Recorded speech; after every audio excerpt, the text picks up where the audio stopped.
So hello everyone and good morning सभी को। उम्मीद करता हूँ मेरी वॉइस प्रॉपर आ रही है सभी तक। एक बार कंफर्म कर देंगे।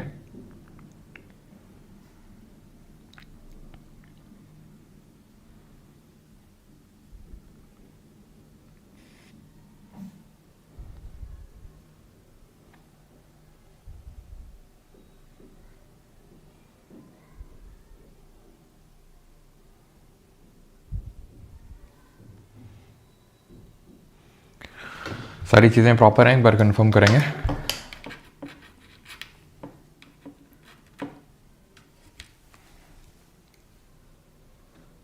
ओके तो आज से हम लोग स्टार्ट करने वाले हैं economics. We have done geography, polity and history. जो तीन हमारे सबसे बड़े सब्जेक्ट्स हैं वो हमने कंप्लीट कर लिए हैं। सो आप ये मान के चल सकते हैं कि 70% of our work is done. ठीक है, इकोनॉमिक्स होने के बाद हमारे जो चारों ह्यूमैनिटीज़ के सब्जेक्ट हैं मेजर वो ख़त्म हो जाएंगे। उसके बाद हमारा बचेगा स्टैटिक और साइंस का पोर्शन। ठीक है, और जिसके ये चार सब्जेक्ट स्ट्रांग हैं उसका आप ये समझ लो कि उसका बेस स्ट्रांग है। यानी कि जीके में चाहे वेंडर चेंज, एसएससी में चाहे वेंडर चेंज हो, चाहे टेंडर चेंज हो, कुछ भी चेंज हो, आप किसी भी एग्ज़ाम में बैठेंगे, अगर आपके चार सब्जेक्ट स्ट्रांग हैं तो जीके में आपको बहुत ज़्यादा प्रॉब्लम नहीं होने वाली है। साइंस और स्टैटिक की बात करूं तो दे आर नॉट फिक्स्ड। हो सकता है ज़्यादा आ जाए, हो सकता है कम आ जाए, लेकिन ज्योग्राफी, पॉलिटी, हिस्ट्री, इकोनॉमिक्स ये आपको धोखा नहीं देंगे। एक इनमें दे सकता है, बाकी आपको संभाल लेंगे। ये है कि हो सकता है पॉलिटी से कम क्वेश्चन आ जाए, हो सकता है ज्योग्राफी से बहुत क्वेश्चन है, ना के बराबर क्वेश्चन आए तो फिर पॉलिटी और हिस्ट्री से ज़्यादा आ जाएंगे या इकोनॉमिक्स से ज़्यादा आ जाएंगे। तो ये क्या है कि चीज़ें आपको बैलेंस आउट कर लेंगे अगर एक से कम आया। ठीक है, तो इनको करना भी काफ़ी मुश्किल है। अगर मैं बात करूँ मुश्किल इन दी सेंस कि थोड़ा टाइम टेकिंग है, बिकॉज थोड़े लंबे सब्जेक्ट हैं। इकोनॉमिक्स को अगर हम साइड रख दें, क्योंकि इकोनॉमिक्स उतना बड़ा नहीं होने वाला है जितना कि ज्योग्राफी था या पॉलिटी था या फिर हिस्ट्री था। ठीक है, तो इकोनॉमिक्स हमारा आप ये मान के चलो लगभग 11 से 12 क्लासेस लगेंगी जिसमें कि हमारा पूरा इकोनॉमिक्स खत्म हो जाएगा। तो आज हमारा पहला क्लास है जिसमें कि हम बेसिक्स देखने वाले हैं इकोनॉमी के। ठीक है, सो बॉर्डर फिल्म में आप क्यों नहीं गए थे? जा रहे हैं, बस क्लास ले लें फिर वहीं जा रहे हैं वहीं पे, है ना। लालू प्रसाद यादव जी 26 जनवरी यानी कि कल की परेड में कलिंजर का फोर्ट भी दिखाया गया, उसकी भी एक झांकी थी उसमें। रिकॉर्डिंग अब अपन ऑन नहीं करते हैं। यूजीसी के बारे में बताओ सर। बाद में बताएंगे, अभी नहीं। ठीक है, तो ये क्वेश्चन से रिवीजन के लिए हिस्ट्री के वो हम बाद में करेंगे, बिकॉज आज से हम इकोनॉमिक्स शुरू कर रहे हैं, वो हिस्ट्री का कॉम्पोनेंट है। बाद में हम आखिर में कर लेंगे इसको। ठीक है, ऑल राइट, तो शुरू करते हैं बेसिक्स ऑफ इकोनॉमिक्स यानी कि अर्थशास्त्र की मूल बातें क्या हैं। So what is economics? अर्थशास्त्र है क्या? It is the study of how people, businesses and governments use allocated resources. ठीक है, यानी अर्थशास्त्र इस अध्ययन को कहते हैं जहां पर लोग, व्यवसाय और सरकारें आवंटित संसाधनों का उपयोग वस्तुओं और सेवाओं के उत्पादन, वितरण और उपभोग के लिए कैसे करते हैं। इकोनॉमिक्स इसी चीज़ की स्टडी है, किस तरीके से पीपल हैं, लोग, जो बिजनेसेस हैं और जो गवर्नमेंट्स हैं, किस तरीके से रिसोर्सेज का यूज़ करके प्रोड्यूस, डिस्ट्रीब्यूट और कंज्यूम कर रहे हैं। ठीक है, तो ये बहुत बेसिक से डेफिनेशन है, आपको समझ में आ जाएगा जब अभी हम पढ़ेंगे जो different types of economic system होते हैं, मेनली तो capitalist, socialist, mixed economic system. तब आपको समझ में आएगा मैं क्या बात कर रहा हूँ। पीपल, बिजनेस, गवर्नमेंट ये हैं क्या, और ये कैसे डिसाइड करेंगे व्हाट टू प्रोड्यूस। ठीक है, how to produce and to whom to produce. Okay, तो ये अभी हम देखेंगे। ये डिसीजन कौन लेगा, उसके बेसिस पे डिफरेंट इकोनॉमिक सिस्टम निकल के आते हैं।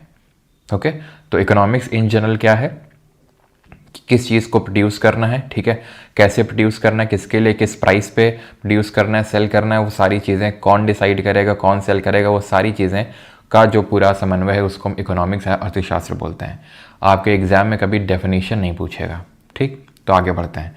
इकोनॉमिक्स को हम ब्रॉडली दो कैटेगरी में डिवाइड करते हैं। अर्थशास्त्र को व्यापक रूप से दो वर्गों में विभाजित किया जाता है, मैक्रो इकोनॉमिक्स यानी समष्टि अर्थशास्त्र और माइक्रो इकोनॉमिक्स यानी कि व्यष्टि अर्थशास्त्र। ठीक है, मैक्रो इकोनॉमिक्स और micro economics. Macro versus micro देखते हैं कि what is the difference between the two. Macro economics और माइक्रो में क्या अंतर है। वैसे तो आपको नाम पढ़ के ही समझ में आ रहा होगा कि मैक्रो मतलब बड़ा, माइक्रो मतलब छोटा, बस वही है। ठीक है। तो macro it focuses on overall performance and behaviour of the economy. ये ठीक है, इसको काटिए, यहाँ पे जो इंग्लिश में लिखा है इस पे फोकस करिए, ठीक है, बिकॉज आई थिंक ये वही हिंदी में लिख गया है। तो it focuses on overall performance and behaviour of the economy, यानी कि ओवरऑल परफॉर्मेंस, पूरी ओवरऑल हम यहाँ पे देख रहे हैं परफॉर्मेंस इकोनॉमिक्स की, या फिर पूरी इकोनॉमी का बिहेवियर। माइक्रो में बात करें, इट इज़ फोकस्ड, ठीक है, it is focused on the actions of individuals और बिजनेसेस, यह व्यक्तियों या व्यवसायों को कार्यों पर केंद्रित है, यानी छोटी लेवल जो चीज़ें हैं उसको देख रहा है। कंपेयर इट फ्रॉम और draw the analogy from a forest, एक जंगल से आप इसको कंपेयर कर सकते हैं। जो अगर हम पूरे जंगल की स्टडी कर रहे हैं, like if you are studying कि भाई ये ट्रॉपिकल एवरग्रीन फॉरेस्ट है, ट्रॉपिकल एवरग्रीन फॉरेस्ट हमें वहाँ देखने को मिलते हैं जहाँ पे 200 सेंटीमीटर से ज़्यादा की रेनफॉल होती है, जहाँ पे टेम्परेचर 25 डिग्री सेल्सियस से ज़्यादा होता है, ठीक। तो ये हमें इक्वेटर के आसपास देखने को मिलेंगे। इंडिया में ये केरला, अंडमान निकोबार, नॉर्थ ईस्ट में देखने को मिलेंगे। ये हम क्या बात कर रहे हैं, ओवरऑल फॉरेस्ट की बात कर रहे हैं, एवरग्रीन फॉरेस्ट की बात कर रहे हैं।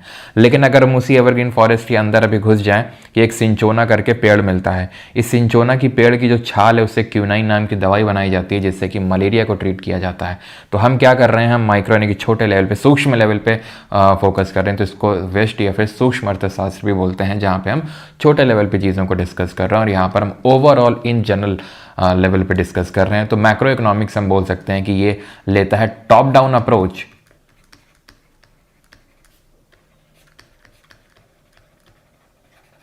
और माइक्रो की बात करेंगे, it takes the bottom up approach.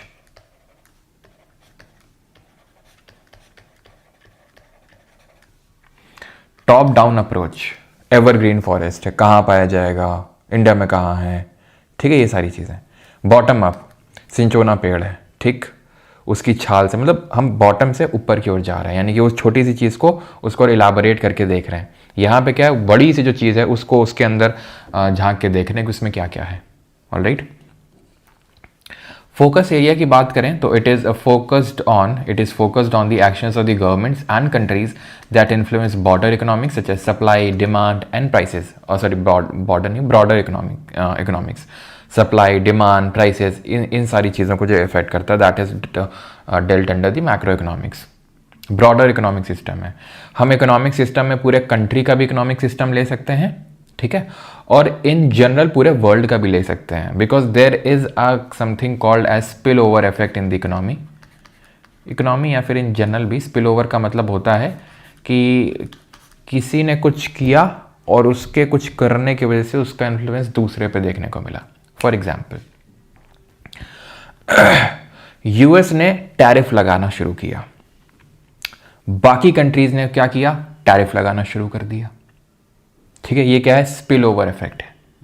या फिर यूएस की इकोनॉमी तहस नहस हो गई मान लेते हैं, तो जो बाकी कंट्रीज यूएस से डिपेंडेंट थी उनकी भी इकोनॉमी तहस नहस हो गई, ये होता है स्पिल ओवर इफेक्ट, ठीक है। तो मैक्रो इकोनॉमिक्स इसीलिए इन जनरल पूरी गवर्नमेंट को या फिर पूरे वर्ल्ड की जो इकोनॉमिक्स है उस पर फोकस करता है, और माइक्रो की बात करें, it studies the individual consumers, firms and markets, यह व्यक्तिगत उपभोक्ताओं, फर्मों और बाजारों का अध्ययन करता है।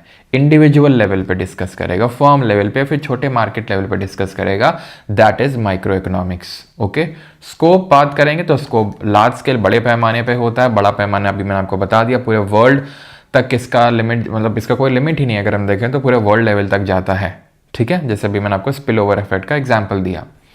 एंड माइक्रो इकोनॉमिक्स की अगर बात करें तो ये स्मॉल स्केल होता है and it focuses on the specific sector, छोटे पैमाने पे होता है और विशिष्ट क्षेत्र पे ये फोकस करता है। तो वो लार्ज स्केल है, ये स्मॉल स्केल है, वो एंटायर इकोनॉमी पे फोकस्ड है, ये स्पेसिफिक सेक्टर पे फोकस्ड है। ऑलराइट, आई होप यहाँ तक क्लियर होगा। अब फादर मदर देखें उससे पहले एग्जाम्पल्स देख लेते हैं कि मैक्रो इकोनॉमिक्स और माइक्रो के एग्जाम्पल्स क्या हैं। तो मैक्रो में we talk about the GDP, inflation, fiscal policies, national income, unemployment rates, ये सब जब हम चीज़ें डिस्कस कर रहे होंगे तो ये सब मैक्रो इकोनॉमिक कॉन्सेप्ट होते हैं। और वहीं पे जब हम किसी प्रोडक्ट की प्राइसिंग डिस्कस कर रहे होंगे, डिमांड डिस्कस कर रहे होंगे, सप्लाई डिस्कस कर रहे होंगे, कंज्यूमर बिहेवियर डिस्कस कर रहे होंगे कि क्यों उपभोक्ता यानी कंज्यूमर, जब हम कोई पर्टिकुलर चीज़ का प्राइस इतना रखते हैं तो इतनी डिमांड करता है, प्राइस घटाते हैं तो उसकी डिमांड बढ़ जाता है, प्राइस बढ़ाते हैं डिमांड घट जाता है। तो किस तरीके से उसका बिहेवियर शिफ्ट हो रहा है, उसकी इनकम पे उसका बिहेवियर कैसे डिपेंडेंट है, सब्सटीट्यूट जो गुड्स हैं उसके उस पर कैसा बिहेवियर डिपेंडेंट है, ये सारी चीज़ें हम माइक्रो इकोनॉमिक्स के तहत पढ़ते हैं। तो मैक्रो और माइक्रो के यहाँ पे एग्जाम्पल्स होते हैं खत्म। अब वही यहाँ पे हम फादर और मदर थोड़ा सा देखते हैं अभी। All right. तो अब यहाँ पे फादर की बात करेंगे तो माइक्रो इकोनॉमिक्स का सबसे पहले कॉन्सेप्ट दिया गया था एडम स्मिथ के द्वारा। इनकी एक किताब थी an inquiry into nation and the wealth of nations, मतलब ये पूरा इनकी बुक का नाम था, जो इन्होंने, मैं आपको बताऊंगा नहीं, मैं आपसे पूछता हूँ, ठीक है। ये किताब इन्होंने, ये स्कॉटिश हैं, स्कॉटलैंड से हैं, और ये किताब इन्होंने तब लिखी थी जिस साल ट्रीटी ऑफ पुरंदर हुई थी बॉम्बे ईस्ट इंडिया कंपनी जो बॉम्बे यूनिट थी एंड नाना फडणवीस के बीच में, क्योंकि ट्रीटी ऑफ पुरंदर दो हुई थी, एक 1665 में हुई थी वो जो शिवाजी वाली थी, मैं दूसरी वाली पूछ रहा हूँ वो कब हुई थी, आपको ये बताना है, ठीक है। तो पूरी किताब का नाम an inquiry into nature and the wealth of nations है, लेकिन in short of the wealth of nations याद रख सकते हैं। तो कब हुआ था ट्रीटी ऑफ पुरंदर? 1776 में, ठीक। हुआ ये था कि 1929 के टाइम पे, 1929 के टाइम पे ग्रेट डिप्रेशन आया था यूएसए में। ग्रेट डिप्रेशन आया था। ग्रेट डिप्रेशन क्या है? ग्रेट डिप्रेशन का मतलब ये है इकोनॉमिक्स में जहाँ पे इन्फ्लेशन रेट कम हो जाती है। आई नो कि आपको इन्फ्लेशन नहीं पता है, तो ऐसे समझो, बेरोजगारी बढ़ जाती है, प्रोडक्शन नहीं हो रहा है, डिमांड नहीं आ रही है, डिमांड नहीं आ रही तो प्रोडक्शन नहीं होगा, ये सारा कुछ है डिप्रेशन में। ये क्यों हुआ था? क्योंकि स्टॉक मार्केट क्रैश हुआ था, जो बबल बना था यहाँ पे यूएसए में, इन डिटेल अभी हम डिस्कस नहीं कर रहे हैं, आगे करेंगे। तो वो बबल जो है क्रैश हो गया था। जब बबल क्रैश हुआ तो यूएस की इकोनॉमी एकदम धराशायी हो गई। अब तक का मतलब बहुत भयंकर डिप्रेशन माना जाता है, और वो स्पिल ओवर इफेक्ट की वजह से बहुत सारी अदर कंट्रीज को भी इसका खामियाजा भुगतना पड़ा था। इस ग्रेट डिप्रेशन से कैसे बाहर निकला जाए उसको लेके जॉन मेनार्ड गिनीज ने अपनी किताब लिखी थी, the general theory of employment, interest and money, which helped us to come out of this great depression. ये एक ब्रिटिश इकोनॉमिस्ट थे, जॉन मेनार्ड गिनीज। इन्होंने ये जो बुक है ये कब लिखी थी? चल मैं आपसे अगेन, ये तब लिखी थी जिस साल आपकी ऑल इंडिया किसान सभा बनी थी। बाई किसने बनाई थी ऑल इंडिया किसान सभा? तो ये कब बनी थी बताओ, कब लिखी गई थी किताब ये? तो ये लिखी गई थी 1936 में, 1936 में सहजानंद सरस्वती ने बनाई थी ऑल इंडिया किसान सभा। तो उसी साल, इस तरीके से अगर आप याद रखोगे तो आप कभी अब नहीं भूलने वाले हो, ना तो ये भूलोगे अब, ना तो ये भूलोगे अब, ठीक है। वैसे में ईयर लिखता तो तुम भूल जाते। तो माइक्रो इकोनॉमिक्स और मैक्रो इकोनॉमिक्स याद हो गया कि फादर कौन है इसके। कहीं कभी कभी आपको माइक्रो इकोनॉमिक्स के फादर अल्फ्रेड मार्शल देखने को मिलेंगे। आई नो तुरंत पटाख से क्वेश्चन आएगा, अभी दोनों अगर ऑप्शन में आ गए तो, दोनों आ गए तो गो विद एडम स्मिथ, ठीक है। इनको founding father of modern economics भी बोला जाता है, क्योंकि आप देख सकते हैं ये 18th सेंचुरी के इकोनॉमिस्ट हैं और ये 20th सेंचुरी के। ओके, अब ये जो पर्टिकुलर बुक है इस पे हम फोकस करने वाले हैं, द वेल्थ ऑफ नेशंस। इसमें इस किताब में एडम स्मिथ ने मार्केट इकोनॉमी के बारे में बताया कि ये मार्केट इकोनॉमी होती क्या है, what is the market economy. तो इसमें हमें दो चीजें समझने की जरूरत है, एक तो इनविजिबल हैंड का कॉन्सेप्ट और ये जो लेसेस फेयर का जो कॉन्सेप्ट है वो। तो मार्केट इकोनॉमी ये बोलती है, अकॉर्डिंग टू दी, अगर हम एडम स्मिथ जी की बात करें, invisible hand theory. Invisible hand का मतलब है अदृश्य हाथ, हिंदी में तो यही मतलब है, अदृश्य हाथ, जो हाथ हमें दिख नहीं रहा है। तो ये हाथ कौन सा नहीं दिख रहा है हमें? ये हाथ है मार्केट फोर्सेस का हाथ। मार्केट फोर्सेस का मतलब ये है, इनका ये कहना है कि कुछ इंसानों में, अब वो इंसान कौन होते हैं, बाई बर्थ होते हैं या फिर इनेट क्वालिटीज़ होती हैं, वी डोंट नो, लेकिन कुछ इंसान ऐसे होते हैं जिनमें एनिमल स्पिरिट देखने को मिलती है। एनिमल स्पिरिट ये होती है कि जैसे, एनिमल स्पिरिट का मतलब ये है कि व्हेन समवन, जैसे एनिमल स्पिरिट हमें कुछ लोगों में देखने को मिलती है, वो एनिमल स्पिरिट ये बोलती है कि वो जो कुछ लोग हैं वो धंधा डालते हैं, वो धंधा करते हैं, वो एंटरप्रेन्योर हैं, ठीक। वो इस चीज़ इतने ज़्यादा एक्साइटेड होते हैं, इतने ज़्यादा इंथुसियास्टिक होते हैं उस चीज़ को लेके कि they are not concerned with the loss they are going to make, they are only seeing the profits, कि भाई इतना प्रॉफिट हो जाएगा, उतना हो जाएगा, लॉस को वो अभी अकाउंट में ले ही नहीं रहे हैं। तो ये एनिमल स्पिरिट की वजह से क्या होता है, अपने पर्सनल इंटरेस्ट की वजह से, पर्सनल इंटरेस्ट मतलब पैसा कमाना है, ओके। लाइक फॉर एग्जाम्पल, मेरा पर्सनल इंटरेस्ट है कि भाई मुझे पैसा कमाना है, मुझे पढ़ाना अच्छा लगता है, ठीक है, तो मैंने पढ़ाना शुरू किया। ओके, अब इससे क्या हुआ कि पढ़ाना शुरू किया मैंने, तो मुझे काफ़ी लोगों की असिस्टेंस की नीड पड़ने लगी। जब असिस्टेंस की नीड पड़ने लगी, कोई टेस्ट सीरीज बनाने के लिए, तो कोई कुछ पीडीएफ कम बनाने के लिए, ठीक है, कुछ बैकएंड में सपोर्ट के लिए, कुछ क्वेरी के लिए। और क्वेरी से याद आया, क्वेरी नंबर अभी चेंज हो चुका है, ये है नया क्वेरी नंबर, ठीक है। तो इससे क्या हुआ, बहुत लोगों को एम्प्लॉयमेंट मिल गया। तो यानी मैंने अपने पर्सनल इंटरेस्ट की वजह से जब कोई एक काम स्टार्ट किया, ठीक, क्यों काम स्टार्ट किया, बिकॉज आई न्यू कि देयर वॉज अ डिमांड है, ठीक है। एसएससी में बड़े लंबे लंबे लेक्चर्स लिए जा रहे हैं, ठीक है, एंड स्टूडेंट को काफ़ी मुश्किलें हो रही हैं, ठीक है, काफ़ी संक्षिप्त में, काफ़ी उस तरीके से नहीं पढ़ाया जा रहा है। तो वो मुझे लगा कि हाँ ऐसा है, तो वो जब मुझे लगा कि हाँ ये डिमांड है, चलो मैं इसकी सप्लाई करता हूँ, तो डिमांड आई, मैंने सप्लाई किया, अपना पर्सनल इंटरेस्ट देखा, और इससे हुआ क्या, इससे ये हुआ कि जिसको सप्लाई चाहिए थी, जैसे for example in this case students हैं, तो उनको वो सेटिस्फाई हो गया, मेरा जो पर्सनल इंटरेस्ट है वो सेटिस्फाई हो गया, लोगों को रोजगार मिल गया। तो ऐसा कहना था वेल्थ ऑफ नेशंस में एडम स्मिथ का, कि क्या करना है, लोगों में, कुछ लोगों में एनिमल स्पिरिट होती है। एनिमल स्पिरिट का जो कॉन्सेप्ट है जॉन मेनार्ड गिनेस ने दिया था। ये जो इनविजिबल हैंड थ्योरी है ये एडम स्मिथ का है। मार्केट फोर्सेस को बता रहे हैं किस तरीके से मार्केट फोर्सेस अपने हिसाब से एडजस्ट कर लेती हैं। डिमांड आएगी, सप्लाई जाएगी, पर्सनल इंटरेस्ट में कोई इंसान कुछ धंधा डालेगा, उस धंधे से पूरी इकोनॉमी का भला होगा, लोगों को रोजगार मिलेगा, लोगों के हाथों में पैसा जाएगा। तो उस इंसान ने क्या किया, अपनी एनिमल स्पिरिट दिखाई। ऐसा जॉन मेनार्ड गिनीस ने बाद में बोला कि एनिमल स्पिरिट है, ठीक है। तो एनिमल स्पिरिट में हमारे मनमोहन सिंह ने भी जी बोला था, we need to revive the animal spirits in the country's economy, यानी कि हमें एनिमल स्पिरिट रिवाइव करने की जरूरत है। रिवाइव करने का मतलब ये है कि लोगों को और मोटिवेट करने की जरूरत है कि आप भी रोजगार कर, मतलब आप भी रोजगार दीजिए, ठीक है, धंधा डालिए, ठीक है। वैसे मोदी जी का भी एनिमल से काफ़ी गहरा संबंध है, ठीक है। नहीं, मैं नहीं कह रहा हूँ, मतलब ये किताब में लिखा, आप देख सकते हो, ठीक है, कि इन्होंने बचपन में मगरमच्छ वगैरह पकड़ा था, ठीक है। अब ये जो है मार्केट इकोनॉमी की अगर बात करेंगे, ठीक है, इनविजिबल हैंड, कि जब कोई अपना एक पर्सनल गुड देखता है, पर्सनल हित के लिए काम करता है, तो वो एक ओवरऑल सबका हित हो जाता है उसमें, ठीक। ये तभी हो पाता है जब, ठीक है, ये तभी एफिशिएंटली ऑपरेट कर पाएगा जब इकोनॉमिक एक्टिविटी, ठीक है, ये तभी हो पाएगा जब government should follow a policy of laissez faire, यानी कि जब सरकार लेसेस फेयर की पॉलिसी अपनाएगी। What is the policy of laissez fair?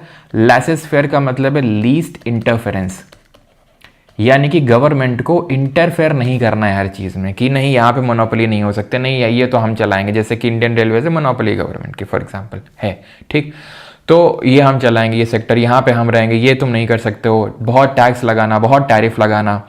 तो इनका ये कहना था ये टैक्स टैरिफ ये सब हटा दो, लोगों को खुला ऑपरेट करने दो, फिर इकोनॉमी बढ़ेगी।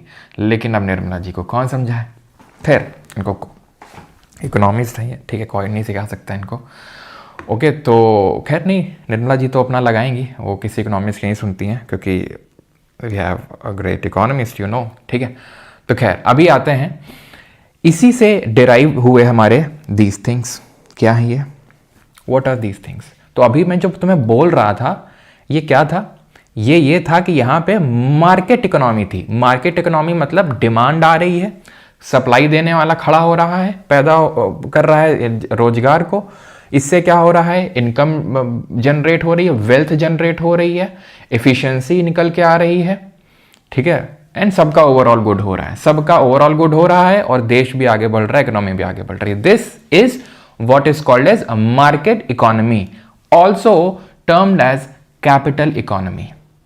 पूंजीवाद अर्थव्यवस्था कहीं ना कहीं मार्केट सप्लाई से लिंक्ड है, मार्केट जो इकोनॉमी है उससे लिंक्ड है ये, ठीक है। तो ये इकोनॉमिक सिस्टम्स हैं अलग अलग तरीके के, तो जो मैंने अभी तुम्हें बताया वो एक तरीके का इकोनॉमिक सिस्टम है।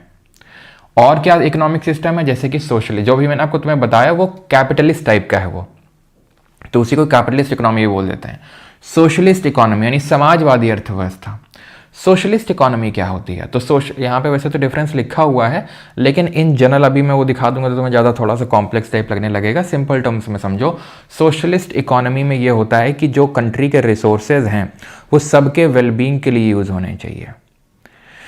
किसी का रिसोर्सेज पे सिर्फ कुछ चुनिंदा लोगों का हक नहीं बैठ जाना चाहिए। लाइक फॉर एग्जांपल जैसे कि अंबानी और अडानी हम एग्जांपल के तौर पे कंसिडर कर सकते हैं कि उन्हीं का हक नहीं हो जाना चाहिए। उनका हक हो जाएगा तो क्या होगा, वो सिर्फ अपना प्रॉफिट निकालेंगे, एक्सट्रैक्ट करेंगे, लोगों के हक में कुछ भी नहीं जाएगा, लोगों को कुछ नहीं मिलेगा। क्या होगा इससे, इससे बहुत ज़्यादा इनकम इनइक्वालिटी आएगी, कंपटीशन नहीं रहेगा। क्यों? क्योंकि मोनोपोली हो गई है। ठीक है, वैसे सोशलिस्ट में भी देखो, वैसे तो अगर इसको मैं मार्केट इकोनॉमी बोल रहा हूँ ना, ध्यान से समझना इसको, अगर मैं मार्केट इकोनॉमी बोल रहा हूँ तो इसको मैं नॉन मार्केट इकोनॉमी बोल सकता हूँ, सिंपल सी बात ये है। लेकिन according to the Karl Marx, ठीक है, तो उनके हिसाब से इसके भी दो वेरिएंट होते हैं।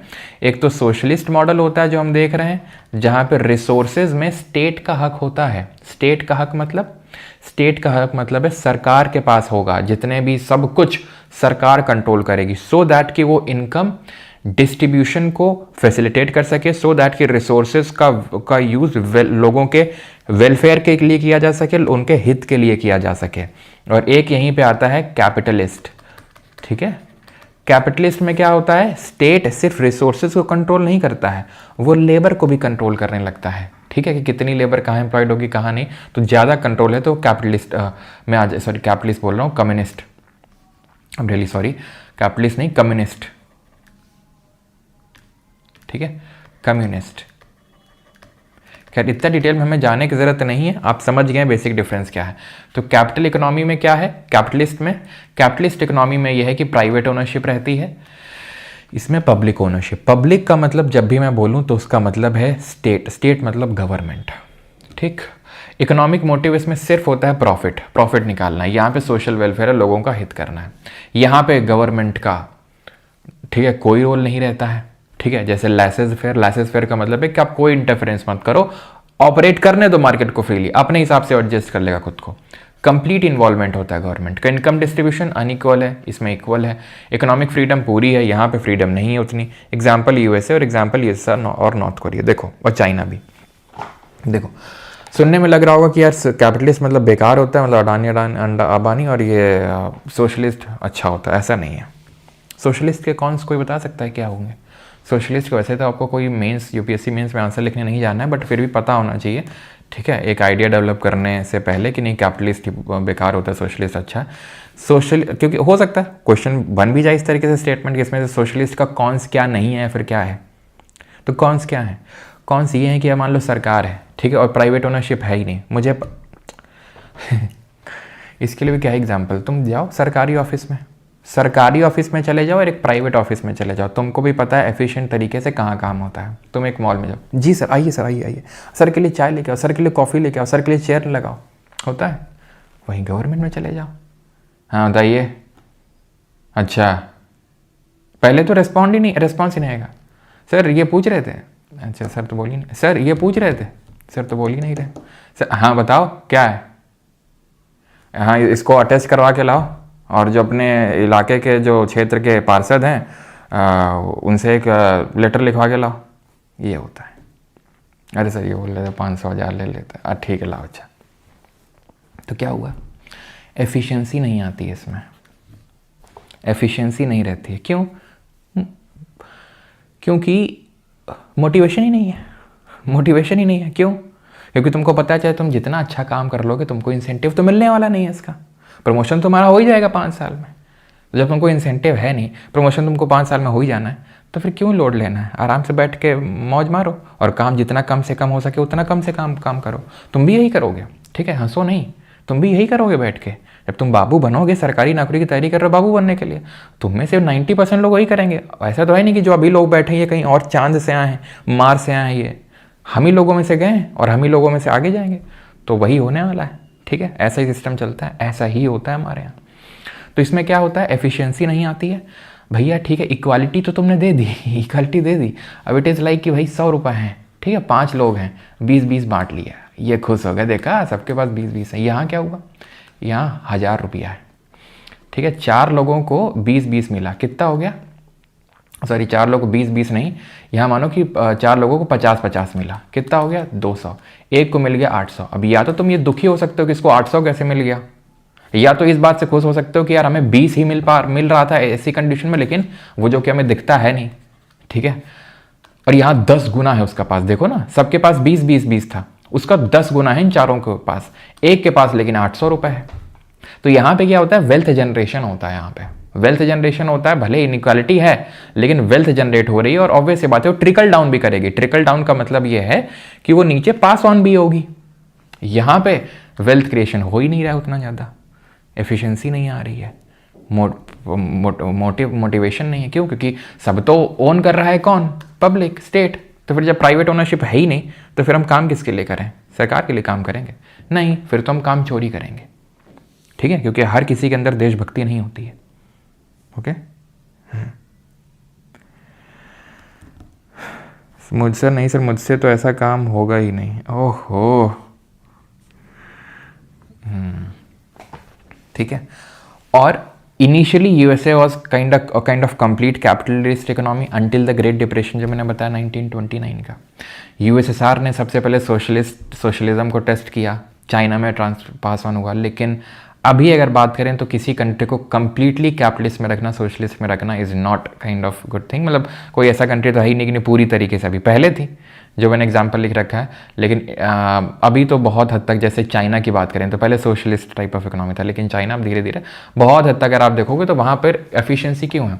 अब चाइना अगर डेवलप्ड है तो सोशलिज्म के बलबूते तो नहीं हो सकता है, सिंपल सी बात है। वहाँ पर कितना ज़्यादा प्रोडक्शन होता है और कितना ही एफिशिएंट है चाइना, यू ऑल नो, ठीक है। हम खुद को पाकिस्तान से कंपेयर कर करके भले खुश हो सकते हैं, लेकिन सच तो ये है कि चाइना वाले खुद को हमसे, मतलब कम, जैसे इट इज़ लाइक कि जैसे हम अफ्रीकन कंट्रीज़ हैं, केन्या ने, इनसे कंपेयर नहीं करते हैं, तो चाइना हमसे नहीं करता होगा, because we don't stand anywhere, ठीक है। कुछ मामलों में स्टैंड हो सकते हैं, नो डाउट, बट बहुत सारी चीज़ें ऐसी हैं जो अभी हमें बहुत ज़्यादा इंप्रूव करने की ज़रूरत है, ठीक है। अब उसके अलग चैलेंजेस है हमारे कंट्री को, जो हम यहाँ पे डिस्कस नहीं करेंगे। तो मिक्स्ड इकोनॉमी में पब्लिक और प्राइवेट ओनरशिप दोनों होती है। इकोनॉमिक मोटिव अगर बात करेंगे तो प्रॉफिट भी है और लोगों का वेलफेयर करना भी है, ठीक है। तो गवर्नमेंट रोल यहाँ पे लिमिटेड होता है, यहाँ पे लेस अनइक्वल इनकम डिस्ट्रीब्यूशन, मतलब जो बीच का है, सिंपल बीच का, लिमिटेड लेस लिमिटेड, ठीक है, वही बीच का। इंडिया इसका एग्जांपल है। इंडिया इनिशियली जब हम 5 ईयर प्लान वगैरह लाए थे तो उस टाइम पे हम बहुत ज़्यादा सोशलिज्म की तरफ इंक्लाइन थे। अभी धीरे धीरे आप देख रहे हैं जो अंबानी अडानी वाला जो भी हो रहा है, ये कैपिटलिज्म की तरफ ही तो झुकाव है, ठीक है। तो हम पहले ज़्यादा सोशलिज्म की तरफ थे, अब कैपिटलिज्म की तरफ थोड़ा ज़्यादा बढ़ रहे हैं, ठीक है। पूरी तरीके से कैपिटलिस्ट हो जाना तो वही अगेन, ठीक है, वही अगेन कि भाई मान लो कुछ हाथों में पहुंच गया, मान लो अंबानी अडानी का एग्जांपल ले लेते हैं, ऐसी तैसी कर देंगे, बाकियों को खेलने ही नहीं देंगे, जो बाकी लोग भी इंडस्ट्री मान लो लगाना चाहते हैं। तो थोड़ा बहुत तो गवर्नमेंट का जो इंटरफेरेंस है वो ज़रूरी है, और ऐसा जॉन मेनार्ड किनिस ने बोला था जब ग्रेट डिप्रेशन हुआ था कि थोड़ा बहुत गवर्नमेंट का इंटरफेरेंस ज़रूरी है, पूरी तरीके से खुला छूट देने की ज़रूरत नहीं है। ये हिंदी में पूरा लिखा हुआ है यहाँ पर, ठीक है। कि स्वामित्व क्या होगा पूंजीवादी अर्थव्यवस्था में, समाजवादी अर्थव्यवस्था में, आर्थिक उद्देश्य क्या है, सरकार की भूमिका क्या है, आय का वितरण किस तरीके से होता है, आर्थिक स्वतंत्रता और उदाहरण यहाँ पे लिखे हुए हैं, ठीक। ऑल राइट, अब आते हैं ये, अब अगेन ये हमें डिटेल में अभी मैं डिस्कस नहीं कर रहा हूँ इसको, बस अभी के लिए बस देख लो, थोड़ा सा जान लो, समझना है तो समझ लो, नहीं तो जाने दो, आगे डिटेल में डिस्कस करेंगे। जैसे इंडिया ने पहले लाइसेंस लगा के रखा था। लाइसेंस का मतलब ये है कि अगर मुझे व्यवसाय खड़ा करना है किसी एक पर्टिकुलर सेक्टर में, मुझे उद्यम करना है, तो मुझे गवर्नमेंट से पहले लाइसेंस लेना पड़ेगा, जाके अप्रूवल लेना पड़ेगा जाके। गवर्नमेंट ने ये नीति इसलिए लगा के रखी थी क्योंकि ईस्ट इंडिया कंपनी आई थी, एक कंपनी थी, ट्रेड करने आई थी, और उसने पूरे देश को अपने अंडर ले लिया था, ठीक है। तो वो जो 200 साल की जो गुलामी हमने जो झेली थी, ठीक है, तो वो गुलामी ऐसा ना हो कि फिर मतलब, तो एक उसने कंपनी के तरफ या फिर कंपनी से एक डर डेवलप कर दिया। तो और भी बहुत सारे कारणों की वजह से, क्योंकि लोगों का वेलफेयर भी करना था, लोगों का हित भी करना था, इसलिए लाइसेंस लेना पड़ता था आपको। और वो लाइसेंस जब आप लेने जाते थे तो आपको वही अगेन रेड टेपिज्म मतलब घूस दोगे तभी सारी चीज़ें क्लियर होंगी, डॉक्यूमेंट्स क्लियर होंगे, ठीक है। इनफैक्ट जब तुम्हें एक छोटा सा काम कराना, तुम्हें पासपोर्ट बनाना हो, आई एम नॉट वो सेइंग, लेकिन से सुना है मैंने, ठीक है, कि पुलिस वाले उसके लिए भी पैसा मांगते हैं। समझ लो पासपोर्ट बनाने के लिए पैसा मांगते हैं, तो सोचो तब के टाइम पे इंडस्ट्री इस्टेब्लिश करने के लिए जो बाबू लोग हैं कितना पैसा मांगते होंगे, ठीक है, कि ये पेपर क्लियर, वो पेपर क्लियर, नहीं तो दिक्कत, वहाँ पे अड़ंगा लगा देंगे, ठीक है। अभी मैं आपको बताता हूँ, ठीक है, वरासत जो होती है, लाइक जो आपके पेरेंट्स आपको प्रॉपर्टी ट्रांसफ़र होती है, तो एक लेखपाल मैडम जी हैं, ठीक है, तो उनसे काम होना था। तो वो मैडम जी पेपर को क्लियर ही नहीं कर रही थी, जानबूझ के ये प्रॉब्लम है वो प्रॉब्लम है, नहीं आना पड़ेगा, ठीक है, नहीं वहाँ पे आना पड़ेगा आपको और ये करना पड़ेगा वो करना पड़ेगा। Just that was an indication कि भाई पैसा दो सारा काम हो जाएगा। थोड़ा सा काइंड ऑफ जब चाबी भरी उनकी तो अपने आप काम हो गया सारा, ठीक है। तो वही होता है। सोचो इंडस्ट्री इस्टेब्लिश करने के लिए कितनी वो दिक्कत होती होगी। तो वो है लाइसेंस राज। जब अभी हम देखेंगे आगे चल के हमारे अगेन जैसे वहाँ ग्रेट डिप्रेशन हुआ यूएसए में, वहाँ यूएसए यहाँ पे हमें हुआ बैलेंस ऑफ पेमेंट क्राइसिस, भयंकर क्राइसिस हुआ। इससे काफ़ी क्वेश्चंस बने अभी रिसेंटली आपके पेपर में, लेकिन अगेन हम ये डिटेल में अभी नहीं देखना, आगे देखना है। तो फिर हम ये एलपीजी रिफॉर्म्स लेके आए, बस अभी के लिए इतना समझ लो, ठीक है। आगे बढ़ते हैं। अब आते हैं ये पब्लिक गुड प्राइवेट गुड क्या होते हैं, उसको समझने के लिए हमें पहले कॉन्सेप्ट ऑफ एक्सक्लूडेबिलिटी को समझना होगा, ठीक। एक्सक्लूडेबिलिटी क्या है? It is a concept that defines whether it is feasible and practical to prevent individuals who have not paid for good और सर्विस फ्रॉम यूजिंग और कंज्यूमिंग इट। मतलब ये है कि कोई भी चीज़ जो पेड है वो एक्सक्लूडेबल है। FRB सीरीज़ है यूट्यूब पे, PYQ सीरीज़ है यूट्यूब पे, NPS सीरीज़ है यूट्यूब पे, these are non excludable because आप इसके लिए पे नहीं कर रहे हैं। यानी अगर आप ऐसा नहीं कि मुझे पैसा नहीं देंगे तो मैं आपको एक्सक्लूड कर दूंगा कि तुम इस प्रोडक्ट को कंज्यूम नहीं कर सकते हो। लेकिन अगर मैं बैच की जैसे लाइव रिकॉर्डिंग, जो लाइव अभी क्लास चल रही है, ये क्या है, एक्सक्लूडेबल कि नॉन एक्सक्लूडेबल? कमेंट करो जल्दी से। तो ये नॉन एक्सक्लूडेबल होगा बिकॉज कोई भी आके कंज्यूम कर सकता है इस कंटेंट को। लेकिन अब अगर इसकी रिकॉर्डिंग की बात करूं, तुम्हें नोट्स एक्सेस करना है, तुम्हें प्राइवेट टेलीग्राम ग्रुप का एक्सेस करना है, तो वो एक्सक्लूडेबल है। क्यों? क्योंकि जिसने पे नहीं किया है वो उसको एक्सेस नहीं कर सकता है, एज सिंपल एज दैट। तो this is excludability, okay. What are rivalrous goods? तो ये हमने देख लिया एक्सक्लूडेबल गुड्स हैं, जैसे कि मैंने आपको बता दिया, जिनके लिए आप पे करते हैं, पे करना होता है, वो एक्सक्लूडेबल होते हैं क्योंकि आप नहीं करेंगे तो आपको एक्सक्लूड कर दिया जाएगा। और जो चीज़ें फ्री की होती हैं वो नॉन एक्सक्लूडेबल होती हैं। राइवलरस पे आते हैं। What is rivalrous? तो राइवलरस का मतलब होता है good is said to be rivalrous if its consumption by one consumer prevents simultaneous consumption by other consumers. यानी कि अगर मैंने कंज्यूम कर लिया तो तुम नहीं कर पाओगे। कैसे? ऐसे, जैसे मान लो कि गाड़ी है टाटा सिएरा, अगर मैंने खरीद ली तो गाड़ी तो उतनी बनी होगी, तो तुम नहीं खरीद पाओगे। सिंपल सी बात है, क्योंकि गाड़ी तो लिमिटेड ही बनी होगी, ठीक। तो यानी मेरा कंजम्पशन तुम्हारे कंजम्पशन को अफेक्ट कर रहा है। यानी तुम्हारा मतलब ऐसा नहीं कि मैं गाड़ी खरीद लूंगा तो अच्छा सर, मतलब तुम खरीद लोगे तो हम नहीं खरीद, मतलब ये कोई तो नहीं खरीद पाएगा, कोई तो, किसी का तो हक मैंने मार लिया, वो है राइवलरस।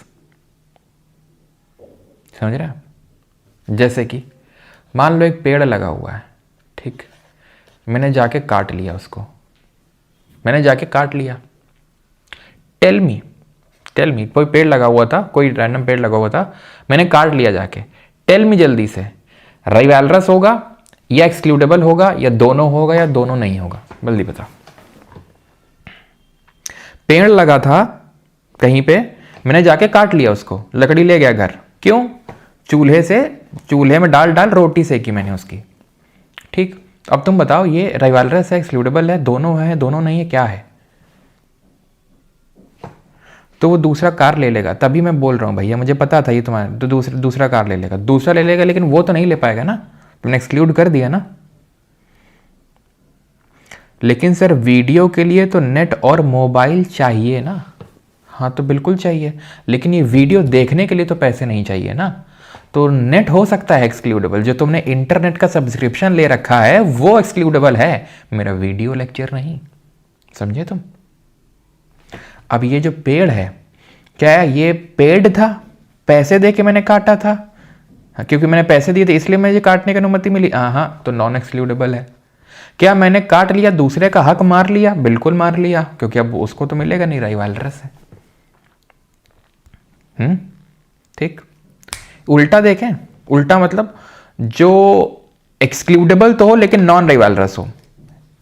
सोच सकते हो तुम, सोचो, दिमाग में जोर लगाओ थोड़ा। बताऊंगा तो मैं ही, लेकिन अपने आप से जोर लगा लोगे तो ज्यादा सही रहेगा, कभी भूलोगे नहीं। अभी मैंने क्या बोला कि ये नॉन एक्सक्लूडेबल था, मतलब पेड तो था नहीं, लेकिन मैंने काट लिया तो तुम नहीं काट पाए रिवाल्रस। लेकिन ऐसी चीज बताओ जो पेड नहीं है, मतलब नॉन एक्सक्लूडेबल है, ठीक है, सॉरी जो पेड है एक्सक्लूडेबल है लेकिन नॉन रिवाल्रस है, मतलब कि मैं अगर कंज्यूम कर लूंगा तो इससे तुम्हारे कंजम्पशन में कोई असर नहीं पड़ेगा, बता, और वो पेड है। 4.0 बैच, और क्या 4.0 बैच, क्यों, कैसे? तुमको वीडियो लेक्चर्स लेने के लिए रिकॉर्डेड या नोट्स लेने के लिए तुम्हें बैच खरीदना पड़ेगा। अब मान लो कि तुम बहुत लोगों ने बैच खरीदा है, तो ऐसा तो है नहीं कि मैं जब बैच की क्लासेस देख रहा हूं तो कोई और नहीं देख पा रहा है, या कोई और की स्ट्रीमिंग धीमे हो गई है, या किसी का हक मैंने मार लिया, ऐसा तो कुछ हुआ ही नहीं। मैंने खरीदा, तुमने खरीदा, हम सब ने खरीदा, तो हम एक्सक्लूडेबल, क्योंकि एक्सक्लूडेबल गुड है, ठीक है, आप पे करेंगे तभी मिलेगा। लेकिन हम सब देखें, 1000 देखो चाहे 10,000 देखो चाहे 1,00,000 लोग देखो, फर्क पड़ने वाला ही नहीं है। लेकिन वही फैटमैन किताब को ले लो, मतलब क्या जरा समझ क्या है, मतलब इकोनॉमिक्स के नाम में पूरा प्रमोशन कर मारेंगे, बिल्कुल करेंगे, ठीक है। तो फैटमैन है मान लो, तो फैटमैन क्या है, किताब है। अब मैंने अगर ये किताब ले ली तो अगेन किताब तो लिमिटेड ही बनी है, किताब तो लिमिटेड ही बनी है, तो यानी कि अगर मैंने ले लिया तो तुम नहीं ले पाओगे। और क्योंकि पेड है तो ये एक्सक्लूडेबल भी है और रिवाल्रस भी है। एक्सक्लूडेबल क्यों है? क्योंकि पैसा देके मिलेगा। रिवाल्रस क्यों है? क्योंकि फिक्स्ड क्वांटिटी में प्रोड्यूस हुआ है, मैंने ले लिया तुम नहीं ले पाओगे, कोई तो नहीं ले पाएगा। ले लो, देखो, सिंक इन करो, थोड़ा थोड़ा महसूस करो, कुछ महसूस करो, कुछ महसूस कराओ, कुछ देखो, कुछ दिखाओ, देखो।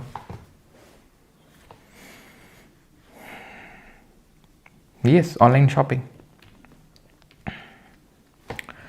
ठीक है। तो देखो, जो एक्सक्लूडेबल है और रिवाल्रस है वो प्राइवेट गुड्स होते हैं, जैसे कपड़ा हो गया, ठीक है, कार हो गई, पार्किंग स्पेसेस। जो नॉन एक्सक्लूडेबल है और जो नॉन रिवाल्रस उनको पब्लिक गुड बोलते हैं, ठीक है, उनको पब्लिक गुड बोलते हैं। तो पब्लिक गुड क्या है? पब्लिक गुड क्या है? They are generally provided by the private sector. है क्या? सॉरी, यहां पे उल्टा हो गया है, ये जो है थोड़ा सा दिक्कत हो गई है, ठीक है। इधर प्राइवेट होगा, इधर पब्लिक होगा, ठीक है, थोड़ा दिक्कत हो गई यहाँ पे, पब्लिक, ठीक है। तो इनको प्राइवेट सेक्टर के द्वारा प्रोड्यूस किया जाता है, इनके गवर्नमेंट के द्वारा प्रोड्यूस किया जाता है, और इनकी जीरो मार्जिनल कॉस्ट होती है, इनको positive marginal cost. Marginal cost का मतलब है extra cost you have to bear, कोई कॉस्ट है ही नहीं तो कॉस्ट बियर करोगे ही क्या तुम, ज़ीरो, ठीक है। और यहाँ पे क्या है, जितना ज़्यादा कंज्यूम होगा उतना ही ज़्यादा प्राइस बढ़ेगा, उतनी पॉजिटिव मार्जिनल कॉस्ट निकल के आएगी, ठीक है।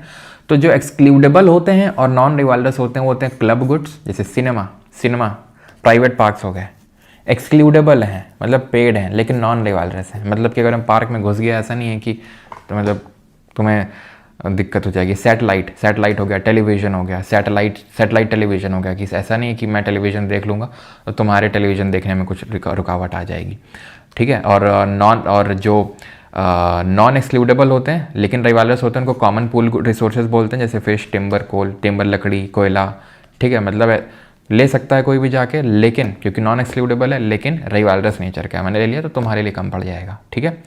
तो रिवाल्रस भी है और एक्सक्लूडेबल भी है, ठीक है, प्राइवेट। नॉन एक्सक्लूडेबल है, नॉन रिवाल्रस है पब्लिक, ठीक है। एक्सक्लूडेबल है बट नॉन रिवाल्रस है क्लब गुड्स, नॉन एक्सक्लूडेबल है और रिवाल्रस है common pool resources. Done, alright. Like for example this, move away, I'm trying to get a tan, yes, set a tan, I'm not bothering you। बोल रहा है कि भाई क्या दिक्कत क्या है, इस सज्जन को क्या तकलीफ है भाई। ये सज्जन बोला कि तुम सारा सूरज इस्तेमाल किए ले रहे हो, तुम पूरा सूरज हो तुम ही इस्तेमाल किए ले रहे हो, तो कोई लॉजिक बनता है इस बात का? नहीं। क्यों? क्योंकि वो नॉन एक्सक्लूडेबल है और नॉन रिवाल्रस है। पहली बात तो फ्री है तभी दोनों इस्तेमाल कर पा रहे हैं, तीसरा भी आके लेट जाए, फ्री है। जैसे अपनी NTPC की PYQ सीरीज जो चल रही है, क्या है, नॉन एक्सक्लूडेबल है, कोई भी आके पढ़ ले, ठीक है। नोट्स भी कोई भी आके ले ले, क्विज भी कोई भी आके लगा ले, तो पूरी तरीके से नॉन एक्सक्लूडेबल है। क्या रिवाल्रस है? नहीं, वो भी नॉन रिवाल्रस है, तो वो नॉन एक्सक्लूडेबल भी है, नॉन रिवाल्रस, जैसे सन अपना खुला रिसोर्स है। और ऐसा नहीं है कि इसने ऐसे धूप ले लिया तो इसको कम मिल जाएगी, क्यों? क्योंकि सन की अपॉर्चुनिटी कॉस्ट ज़ीरो होती है। सर ये क्या होती है अपॉर्चुनिटी कॉस्ट? अपॉर्चुनिटी कॉस्ट अभी मैं अगेन डिटेल में नहीं है तो मतलब अभी आगे पढ़ाऊँगा, ठीक है। तो फैटमैन से अगर आप देख रहे हैं तो हो सकता है इस चैप्टर में ना लिखा हो, लेकिन आगे कहीं ना कहीं लिखा होगा। अपॉर्चुनिटी कॉस्ट का मतलब है the next best alternative given of, या फिर अभी के लिए ऐसे समझ लो, सन की जो हमारे नेचुरल रिसोर्सेज होते हैं, एयर, सनलाइट, ठीक है, ये सब अपॉर्चुनिटी कॉस्ट ज़ीरो होती है इनकी। यानी कि अगर मैंने ले लिया तो ऐसा नहीं कि मैंने तुमको अवॉइड उससे वो कर दूंगा, ठीक है। तो अपॉर्चुनिटी कॉस्ट ज़ीरो होती है। अपॉर्चुनिटी कॉस्ट का मतलब है जैसे कि तुम लोग यहाँ बैठ के पढ़ रहे हो, ठीक है, तुम चाहते तो इस टाइम पे हो सकता है कि इंस्टाग्राम भी स्क्रॉल कर सकते थे, तो तुमने जो गिव अप किया that was your opportunity cost. तुम्हारा एसएससी रेलवे में दोनों में सिलेक्शन हो गया था, लेकिन तुमने रेलवे या फिर एसएससी बैंक में दोनों में हो गया, तुमने बैंक वाला गिव अप कर दिया, that was your opportunity cost, ठीक है। या तुम्हारा मान लो एमटीएस में हो गया, तुमने ज्वाइन नहीं किया एसएससी सीजीएल का प्रिपरेशन करने के लिए, जो तुमने फॉरगो किया, that was your opportunity cost. Detail में आगे देखेंगे। अब आते हैं सेक्टर्स ऑफ इकोनॉमी, अर्थव्यवस्था के क्षेत्र। There are 3 sectors of the economy, primary, secondary, tertiary, प्राथमिक, द्वितीयक और तृतीयक। किस बेसिस पे? कि हम किन चीज़ों का इस्तेमाल करके क्या चीज़ प्रोड्यूस कर रहे हैं, इस बेसिस पे, इस आधार पे कि what we are using to produce and what we are producing, on this basis we are dividing the entire economy into 3 sectors, primary, secondary and tertiary. Primary प्राथमिक पे आते हैं। This sector is directly dependent on the environment या फिर nature पे। In India the primary sector is mostly seen in agricultural activities, इसीलिए इस sector को एग्रीकल्चर सेक्टर बोल देते हैं। घुमा फिरा के बात इतनी ये है, वो सेक्टर ऑफ इकोनॉमी जो कि नेचर से डायरेक्टली जुड़ा हुआ है, नेचर वाली एक्टिविटीज़ कर रहा है।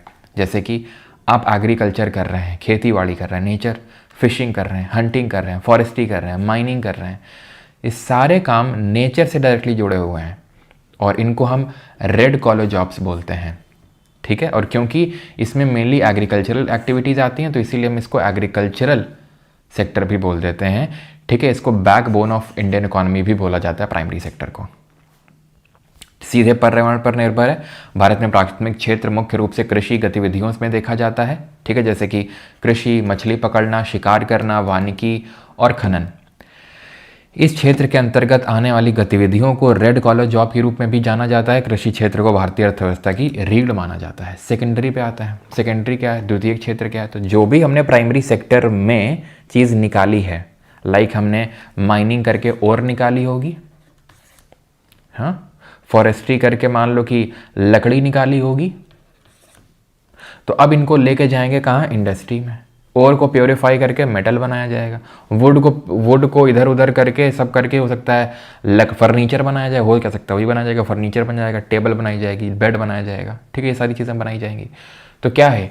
यानी कि प्रोसेसिंग हो रही है, यानी कि ट्रांसफॉर्म किया जा रहा है रॉ मटेरियल को, यानी कि क्या किया जा रहा है? कच्चे माल को जो है उसमें कुछ वैल्यू ऐड करी जा रही है। वो जो कच्चा माल था, जैसे कि मैंने दूध दुहा, ठीक है, आज किसान को फ़ायदा क्यों नहीं होता ना, ठीक है, ज़्यादा फ़ायदा किसको होता है? आगे जो कंपनीज होती हैं। जैसे कि मैंने आलू प्रोड्यूस किया, आलू मैंने जाके मंडी में बेच दिया, ठीक है, सीधा थोड़ा बहुत पैसा मिल गया। अब वो जाएगा किसी मैन्युफैक्चरिंग इंडस्ट्री, मान लेते हैं ये लेज़ की फैक्ट्री में जाता है, उसने क्या किया? उसकी प्रोसेसिंग करी, उससे चिप्स बना दिया, अब वो तगड़े दाम में बेचेगा। हो सकता है सिर्फ दो आलू से जो बनाए गए चिप्स हैं वो बंदा 20 रुपये में बेच दे, 20 रुपये में बेच दे, 20 रुपये में सिर्फ 2 आलू। और पता चल रहा जो किसान है उसने उसको हो सकता है उसको 2 किलो आलू ही पूरे 20 रुपये में निकालने पड़े, और एक उसने 2 आलू ही 20 रुपये में देखी होगी, उसने क्या किया? ट्रांसफॉर्म कर दिया, उसको वैल्यू एड कर दी उसने, ठीक है। तो यहाँ वैल्यू एड होने जाता है। तो इसीलिए इसको, क्योंकि यहाँ पर मेनली मैन्युफैक्चरिंग होती है, जैसे वहाँ पर मेनली एग्रीकल्चर इन्वॉल्व था तो एग्रीकल्चर सेक्टर बोल दिया था, वैसे यहाँ पर मेनली मैन्युफैक्चरिंग इन्वॉल्व है तो इसको मैन्युफैक्चरिंग सेक्टर भी बोल देते हैं। जैसे प्रोसेसिंग हो गया, बिल्डिंग हो गया, कंस्ट्रक्शन हो गया, इलेक्ट्रिसिटी हो गया। अब इलेक्ट्रिसिटी भी प्रोड्यूस होती है ना, तो भी सेकेंडरी सेक्टर में आएगा आपका, ठीक है, इलेक्ट्रिसिटी को जो किया जाता है। The secondary sector is considered the backbone of a country as it aids its industrialisation, for example China, ठीक है, बैकबोन ऑफ कंट्री मानते हैं, लेकिन इंडिया में ये सेकेंडरी सेक्टर बहुत ज़्यादा डेवलप नहीं हुआ है, ठीक है, तो इसीलिए हम एग्रीकल्चर को ही बैकबोन मानते हैं। अब आते हैं टर्शरी सेक्टर पे। टर्शरी सेक्टर को हम सर्विसेज सेक्टर के नाम से भी जानते हैं। It is a part of the economy where businesses produce services.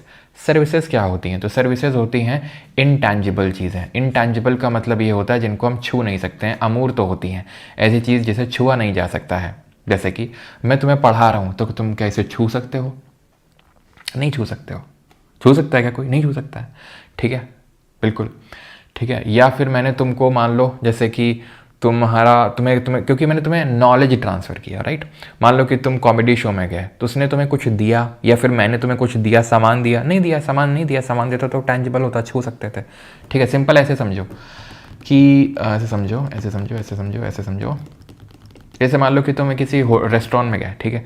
अब रेस्टोरेंट वाले ने तुम्हें खाना परोसा, खाना क्या छू सकते हो, खा रहे हो, छू सकते हो, that is a tangible thing, ठीक। लेकिन मान लो कि वो जो तुमने उसको टिप दी वेटर को, क्यों? क्योंकि उसने बहुत अच्छे से तुमको सर्विसेज दी। क्या क्या सर्विसेज दी? जो तुम मांग रहे हो वो तुम्हें ला के दे रहा है, तुमसे हंस के बात कर रहा है, ठीक है। तो वो सामान के लिए तुमने उसको पे नहीं किया, उस सर्विस के लिए पे किया, ठीक। तो ऐसे सेक्टर को हम सर्विस सेक्टर बोलते हैं। इसे सेवा क्षेत्र के रूप में भी जाना जाता है। एग्जाम्पल टीचिंग हो गया, ट्रांसपोर्टेशन हो गया। अब अगर मैं एक जगह से सामान दूसरी जगह लेके जा रहा हूँ तो मैंने सामान तो कुछ नया नहीं बना दिया, मैंने तो बस उसको ट्रांसपोर्ट किया, यानी मैंने सर्विस दी। हॉस्पिटैलिटी यानी कहीं होटल में जाके रुकते हो तो ऐसा तो नहीं कि उसके एवज में तुमको कुछ मिलता है। वो बात अलग है, तुम वहाँ से शैम्पू वैम्पू चुरा लाओ, लेकिन तुमको ऐसा मिलता तो कुछ नहीं है, तुमको सर्विस दी जाती है कि वहाँ तुम्हें रह सकते हो। तो वो क्या है? आपका service sector. Advertising, retail, hospitality, health care, ये सब सर्विस सेक्टर में आएंगे, ओके। जैसे इनको रेड कॉलर जॉब्स बोलते हैं, वैसे इनको ब्लू कॉलर जॉब्स बोलते हैं, ठीक है, ब्लू कॉलर जॉब्स बोलते हैं। एंड वैसे इनको वाइट कॉलर जॉब्स बोलते हैं, ठीक है। Blue collar jobs involve physical labour and the use of practical skill, ठीक है। दीज जॉब्स इन, तो ये हम देख चुके हैं। ब्लू कॉलर जॉब्स आपका सेकेंडरी सेक्टर वाला है, ठीक है। अब आते हैं क्वार्टरनरी में। क्वार्टरनरी क्या है? तो एक्चुअल में जो टर्शरी सेक्टर है ना, इसको सब डिवाइड कर देते हैं, यानी इसी को दो और पार्ट में डिवाइड कर देते हैं, क्वार्टरनरी और क्वीनरी। क्यों? देखो ऐसे समझो कि मान लो कि एक वेटर है जिसको आपने टिप दी उसके सर्विसेज के लिए। एक मैं हूँ जिसको तुम पैसा दे रहे हो, ठीक है। तो तुमने वेटर को पे किया, मुझको पे किया। अब अगर देखा जाए तो वेटर जो है वो मेरा काम क्या कर सकता है? बिल्कुल कर सकता है, लेकिन अभी के लिए तो नहीं कर सकता है। वो क्यों? क्योंकि ये काम करने के लिए नॉलेज की ज़रूरत होती है, हर कोई नहीं कर सकता है। जैसे मान लो कि झाड़ू पोछा लगाने का काम है, तो मैं अगर मुझसे कोई बोल दे कि तुम वेटर का काम कर लो तो मैं कर लूँ, अगेन उतना एफिशिएंट नहीं कर पाऊंगा, लेकिन अगर हाइपोथेटिकली देखा जाए तो कर लूँगा ना। उसमें कोई नॉलेज की ज़रूरत थोड़ी ना है, स्किल की ज़रूरत नहीं है ज़्यादा, तो उतना ज़्यादा स्किल की ज़रूरत नहीं, नॉलेज की ज़रूरत नहीं है। तो इसलिए वो एक अलग तरीके का काम हो गया, और जो मेरा काम है वो अलग तरीके का हो गया। फिर जो बैंकिंग सर्विसेज दे रहा है, जो सीए को चार्टर्ड अकाउंटेंट है, ये नॉलेज स्पेसिफिक है थोड़ी सी। तो ये क्वार्टरनरी सेक्टर हमने क्रिएट कर दिया टर्शरी सेक्टर के अंदर में ही, ठीक है। एंड फिर आ जाता है क्वीनरी। क्वीनरी वो होता है it involves high level knowledge based activities that require expertise and advance skills. जहां पे सिंपल मैं आपको एक लाइन में बोलूं तो पॉलिसी मेकिंग खत्म। पॉलिसी मेकिंग जैसे अपनी निर्मला ताई जी हैं, ठीक है, तो क्या करती हैं? पॉलिसी मेकिंग करती हैं। तो जो हमारे गवर्नमेंट के लोग हैं, ठीक है, क्या कर रहे हैं? ये सोच रहे हैं, ब्रेनस्टॉर्मिंग कर रहे हैं। और हमारे, वो बात अलग है कि वो कुछ और कर रहे होते हैं, लेकिन फिर भी तो क्या कर रहे हैं? ब्रेनस्टॉर्मिंग कर रहे हैं। लाइक फॉर एग्जांपल कंपनी में भी कई लोग ऐसे होते हैं, ठीक है, जिनका काम ये होता है कि वो सिर्फ ब्रेनस्टॉर्म करें, वो नए नए आइडियाज़ लेके आएँ। तो ये क्या है? आइडिया सेक्टर आप बोल सकते हो। It is idea specific, idea, ठीक है। पॉलिसी मेकिंग, बस ये जो मैंने कीवर्ड लिखे हैं ना, बस इनको याद कर लो, ये सब देखने की ज़रूरत नहीं है, ठीक है। पॉलिसी मेकिंग, रिसर्च हो गया, तो इनको गोल्ड कॉलर जॉब्स ही बोला जाता है, क्वीनरी को, खत्म। अब थोड़ा बहुत हम देख लेते हैं। पहले ये बताओ, यहाँ तक किसी को डाउट तो नहीं है? एनीवन? किसी को यहाँ तक कोई डाउट?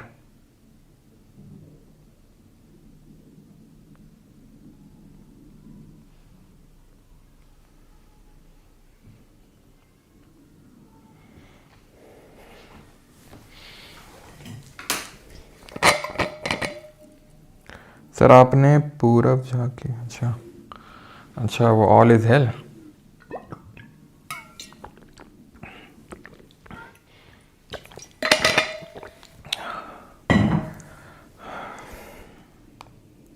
नो सर, ओके, अच्छी बात है। तो अब आ लेते हैं यहाँ पे देखते हैं कि प्राइमरी सेक्टर में, सेकेंडरी सेक्टर में, टर्शरी सेक्टर में कितने लोग काम करते हैं और उनका जीडीपी में कंट्रीब्यूशन कितना है। आई नो जीडीपी अभी आपको नहीं पता है, लेकिन इतना तो पता है कि जीडीपी मतलब कुछ तो अच्छा अच्छा होता है ना, जिसका ज़्यादा जीडीपी वो ज़्यादा अच्छी इकोनॉमी है, ज़्यादा अच्छा देश है, ज़्यादा डेवलप्ड देश है। सिंपल, इतना तो पता ही होगा। ठीक, तो अभी वही बस फील लेके समझ लो। ठीक है, तो LFPR का मतलब यहाँ पे लेबर फोर्स पार्टिसिपेशन रेट, और जीडीपी है ग्रॉस डोमेस्टिक प्रोडक्ट, जो अगेन अभी समझेंगे, आगे हम पढ़ेंगे। ठीक है, 2011 की जनगणना के हिसाब से यही है। 2011 का डेटा है, जब रिसेंट अभी आएगा तो बाद में तब देखेंगे जब आएगा। तो प्राइमरी सेक्टर में 54.6% लोग भारत में, अगर 100 लोग काम करते हैं तो उसमें 54.6 लोग यहाँ काम करते हैं प्राइमरी सेक्टर में, यानी एग्रीकल्चर मेनली, तो जो जिसको हम एग्रीकल्चर सेक्टर बोलते हैं, but not necessary agriculture, because agriculture के अलावा फिशिंग, हंटिंग, ठीक है, फॉरेस्ट्री एंड माइनिंग, ये सब भी आते हैं। सेकेंडरी में 24.3% और टर्शरी में 21.1। तो सबसे कम कहाँ पे है? सर्विस सेक्टर में। थोड़ी अच्छा सेक्टर माना जाता है। अच्छा सेक्टर इसलिए माना जाता है बिकॉज यहाँ पे स्किल्ड जॉब्स आती हैं, ठीक है, जो हर कोई नहीं कर सकता है, और इसका मतलब ये है कि देश डेवलप हो रहा है। अगर टर्शरी सेक्टर में ज़्यादा लोग एम्प्लॉयड है, मतलब देश डेवलपमेंट की ओर जा रहा है ना, क्योंकि यहाँ पे सर्विस सेक्टर है इसलिए। ठीक है, तो ज़्यादा पैसा मिलता है इन सर्विसेज के लिए। ठीक है, देन जीडीपी की अगर बात करें तो जीडीपी में इसका कंट्रीब्यूशन 14.4% अप्रॉक्सीमेटली, 31.4% और 54.1%। यानी कि सबसे कम लोग कहाँ पर काम कर रहे हैं? यहाँ पे। लेकिन जीडीपी में कंट्रीब्यूशन सबसे ज़्यादा इसका है। क्यों?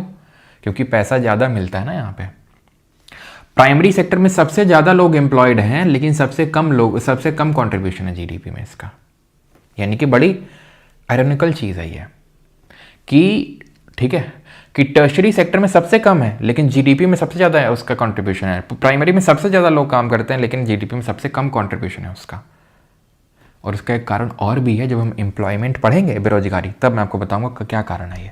ठीक है, तो percentage of women engaged in the primary sector 62.8% women की, क्योंकि इस पर क्वेश्चन आ चुका है, ध्यान रखना। प्राइमरी सेक्टर में कितने वुमेन एंगेज्ड हैं? तो 62.8%। ठीक है, अभी हमने सेक्टर्स ऑफ इकोनॉमी देखा ऑन द बेसिस कि किस तरीके का, मतलब क्या इनपुट्स, क्या क्या इनपुट्स हैं, क्या आउटपुट है, उस बेसिस पे।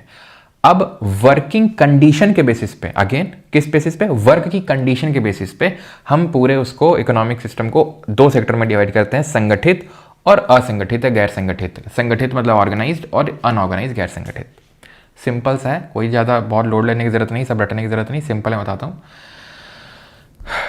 जैसे मान लो कि मैंने गवर्नमेंट के तहत रजिस्टर करवा रखा है अपनी कंपनी को, ठीक है, तो अभी तुमको पता है नए लेबर लॉज आए थे कि इतने घंटे से ज़्यादा काम नहीं करवा सकते हो, काम करवाना है तो फिर इनकम का तुम्हें डबल देना पड़ेगा, है ना। और एक लेबर यूनियन बन सकता है, ठीक है, उनसे पूछना पड़ेगा, कोई भी डिसीजन मेकिंग है, मैटरनिटी लीव इतने हफ्तों का होगा, सारी चीज़ें हैं, ठीक है, वो मुझे फॉलो करनी होंगी। ओके, तो मैं ऑर्गेनाइज सेक्टर कहलाया, यानी एम्प्लॉयज़ के जो वर्क आवर्स हैं वो फिक्स्ड होंगे, सैलरी टाइम पे मिलनी चाहिए, क्योंकि न्यू लेबर लॉज में था कि सैलरी ये सब कम मिलना चाहिए, वो सब, ठीक है। जॉब सिक्योरिटी मिलती है, स्टेबिलिटी मिलती है उनको, कि आपको अगर मान लो हटाना है तो कितने दिन, कितने टाइम पहले बताना होगा, कितना उनको पैसा देना होगा, ठीक है। उनका पीएफ वगैरह जो प्रोविडेंट फंड है वो मेंटेन करके रखना होगा, पेंशन और लीव देनी होगी उनको टाइम टाइम पे। लेकिन अनऑर्गेनाइज सेक्टर में क्या होता है? ऐसा कुछ नहीं होता है। चले जाओ अपने परचून के दुकान में, वो जो छोटा सा लड़का जिसको तुम छोटू बुलाते हो, छोटू नमक ले आओ, छोटू ये ले आओ, वो बेचारा जब जाओ तुम, हमेशा काम करता है, संडे को भी काम करता है, वो ओवर टाइम भी करवाते हैं। क्यों? क्योंकि गवर्नमेंट के अंदर वो रजिस्टर्ड नहीं है, यानी कि वर्किंग आवर्स इरेगुलर हैं, वेरी रेगुलरली, ठीक है, वेरी करते हैं। वेजेस ऑफन इरेगुलर हैं, कभी डिले भी हो जाते हैं, क्योंकि कोई है ही नहीं ना वो देखने वाला, ठीक है, क्योंकि आपको इसमें फाइलिंग नहीं करनी है। Workers don't have job security and stability, कोई बेनिफिट नहीं मिलते हैं, और जो रूल्स एंड लेबर लॉज हैं वो यूजुअली फॉलो नहीं किए जाते हैं। इंडिया में गेस कर सकते हैं कितने लोग अनऑर्गेनाइज सेक्टर में काम करते होंगे? कितने लोग? Any guess? मोर देन 90% लोग अनऑर्गेनाइज सेक्टर में आज भी काम करते हैं।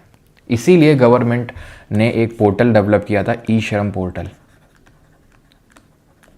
ठीक है, उन लोगों को बेनिफिट्स प्रोवाइड करने के लिए जो अनऑर्गेनाइज सेक्टर में काम कर रहे हैं। कौन सा पोर्टल? ई श्रम पोर्टल फॉर दी वर्कर्स जो अनऑर्गेनाइज सेक्टर में काम कर रहे हैं। रियल सेक्टर क्या होता है? बहुत बेसिक है।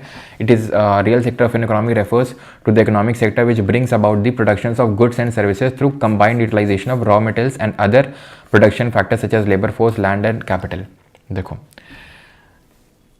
अगर गुड्स और सर्विस प्रोड्यूस हो रही हैं, ठीक है, तो उसको रियल सेक्टर, सिंपल सी बात है। और जैसे कुछ ऐसी चीज़ें होती हैं, जैसे फॉर एग्जांपल बैंकिंग वाली चीज़ें हो गई, फिर म्यूचुअल फंड हो गया मेनली, तो म्यूचुअल फंड ये सब फाइनेंशियल सेक्टर में आता है ना। म्यूचुअल फंड, स्टॉक, शेयर्स, ये सब फाइनेंशियल सेक्टर में आता है। रियल सेक्टर होता है जहाँ एक्चुअल में कोई गुड या सर्विस का प्रोडक्शन हो रहा है। बहुत सिंपल है, ठीक है, ओके। अब आ जाते हैं अपने लास्ट टॉपिक पे, ठीक है। ये एड और ऑक्सिलरी टू ट्रेड है, वैसे इसका यहाँ पे इस टॉपिक से एज सच डायरेक्ट कोई लेना देना है नहीं, लेकिन क्योंकि पहले क्वेश्चन आता था जब टीसीएस पेपर लिया करता था, आगे भी आ सकता है, ऐसा नहीं कि नहीं आ सकता है, ठीक है। तो इसके बारे में यहीं पे पढ़ा देता हूँ। वैसे तो ये मिसलेनियस सेक्शन टाइप है। मिसलेनियस का मतलब ये है कि ऐसा इसका इस टॉपिक से डायरेक्टली लेना देना नहीं। मैं आपको बताता हूँ क्या है aid and auxiliary to trade. Auxiliaries to trade refer to the factor that are essential for bringing goods from place of their production to the place of their consumption, ठीक है। सिंपल, व्यापार के सहायक।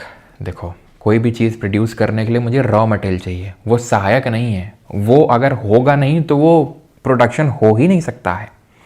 जैसे फॉर एग्जांपल, अगर मुझे chips बनाना है तो aloo is not an aid to trade. भैया, वो आलू नहीं होगा तो वो सामान ही नहीं बनेगा। एड टू ट्रेड ये है कि वो चिप्स बनने के बाद, ठीक है, फैक्ट्री से जो अलग अलग, मान लो जो गोदाम है, वहाँ से अलग अलग दुकानों में गया, ठीक, होलसेलर के पास गया, होलसेलर से फिर वो दुकानदारों के पास गया, वो है एड और ऑक्सिलरी, यानी कि ट्रेड में सहायता प्रोवाइड कर रहा है, ठीक। ट्रांसपोर्टेशन, एडवर्टाइजिंग, मैं एडवर्टाइजमेंट कर रहा हूँ, है ना, टीवी पे, तो क्या है, सहायक है ट्रेड का ऐसा नहीं कि वो नहीं होगा तो ट्रेड हो ही नहीं सकता है, ठीक है। ऐसा नहीं ट्रांसपोर्टेशन है तो ट्रेड हो ही नहीं सकता, वो सहायक है ट्रेड के। बैंकिंग सर्विसेज ले ली, थोड़ा सा लोन उठा लिया तो धंधा करना आसान हो गया, इंश्योरेंस मिल गया, कम्युनिकेशन, ये सब क्या है, एड है, धंधा करने के लिए सहायक हैं, व्यापार के सहायक कहे जाते हैं, बस, ठीक है। Insurance, warehousing, advertising, transport, banking, trade, ये सब होते हैं एड, ओके। अब आ जाते हैं आज के आखिरी स्लाइड पे, and that is what is the difference between the normative versus positive economics. बहुत सिंपल है। ये देखो, नॉर्मेटिव क्या होता है। जब मैं ना एसएससी निकाल लूँगा, एसएससी निकालने के लिए मुझे चाहिए जीके में ये, मैथ में ये, रीजनिंग में, इंग्लिश में ये, ठीक है, ये चाहिए और ये सब चाहिए, और मुझे जो है इतने घंटे अगर मैं पढ़ूंगा तो मेरा आराम से सिलेक्शन हो जाएगा। फिर जो है मेरी बढ़िया शादी हो जाएगी और लाइफ सेट हो जाएगी, बस ख़त्म। चलो अभी सो जाता हूँ, लाइफ तो सेट हो ही गई है। दिस इज़ नॉर्मेटिव इकोनॉमिक्स, बुल्ला बगैती। पॉजिटिव इकोनॉमिक्स क्या है? It is based on actual data. कैसे? मॉक लगाया, मेरा औकात इतना है, अभी मेरी औकात इतनी है, मुझे इतना खींचने की ज़रूरत है अगले 3 महीने में। कैसे खींचेगा? मुझे जीके के लिए ये टॉपिक्स को इस हफ्ते ख़त्म करना होगा, इस टॉपिक को इस हफ्ते, ठीक है, और अभी मॉक लगाना होगा, ठीक है। इस तरीके से अगर ये रहा तो मेरा सिलेक्शन हो सकता है, क्योंकि पिछली बार मेरा इतना मॉक में स्कोर आ रहा था, अब इतना ही आ रहा है, तो मुझे और खींचने की ज़रूरत है। तो मतलब it is based on actual data, facts and numbers. It can be verified and safe and beyond doubt and can be proved scientifically. It deals with actual and realistic situations. ये क्या है? Idealistic situation. अगर जैसे मैं मान लो गया paper देने और मान लो कि मेरा एक्सीडेंट हो गया, तो मान लो कि सेंटर चेंज हो गया, तो ऐसा हो गया, वैसा हो गया, तो ओपिनियन चल रहा है यहाँ पे, ठीक है। वेरिफिकेशन पॉसिबल नहीं, क्योंकि वो सिर्फ ओपिनियन है। Employment must be 5% maximum, employment ज़्यादा तो 5%, एम्प्लॉयमेंट इज़ 20%। वो है क्योंकि वो डेटा निकाला गया है, लोगों ने बैठ के डेटा को निकाला है, कैलकुलेट किया, तब निकल गया 20%। 5% क्या फेंक दिए नंबर बस। तो नॉर्मेटिव पॉजिटिव समझ गए। एक कंपेरेटिव भी होती है, नाम से ही, इसमें तो क्या ही समझाना मुझे। कंपेरेटिव का मतलब होता है जब हम दो इकोनॉमीज़ को कंपेयर कर रहे हो। मान लो कि चाइना और इंडिया की इकोनॉमी को मैं कंपेयर कर रहा हूँ, चाइना और यूएसए की इकोनॉमी को कंपेयर कर रहा हूँ, दैट इज़ कंपेरेटिव इकोनॉमिक्स, ठीक है। आदर्शात्मक अर्थशास्त्र और वास्तविक अर्थ। तो आदर्श मतलब एक आदर्श चरित्र, एक आदर्श इंसान को कैसा होना चाहिए। जैसे लोग करते रहते हैं ना, भाई साहब, इंसान जो है आजकल बहुत जो है करप्शन करने लगा है। इंसान को ऐसा होना चाहिए, इंसान को वैसा होना चाहिए। इंसान पता नहीं झूठ क्यों बोलता है, हमें तो समझ नहीं आता। इंसान पता नहीं धोखा क्यों देता है, हमें तो समझ नहीं आता। इंसान ऐसा क्यों बोलता है, हमें तो समझ नहीं आता है। एक आदर्श चरित्र की आप बात कर रहे हैं जो कि पॉसिबल है ही नहीं। वास्तविकता पे बात करें कि देख भाई, इंसान तो हरामखोर होता है, बहुत लोग होते हैं, बहुत लोग ऐसे हैं जो तुम्हें धोखा देंगे, बहुत कम ही लोग हैं ऐसे जो तुम्हारे सपोर्ट में आएंगे। तो इसलिए धोखे के लिए पहले से ही प्रिपेयर्ड रहो। ये है वास्तविकता। ऐसा नहीं कि लोग पता नहीं क्यों ऐसा करते हैं, लोग पता नहीं ऐसा क्यों होते हैं।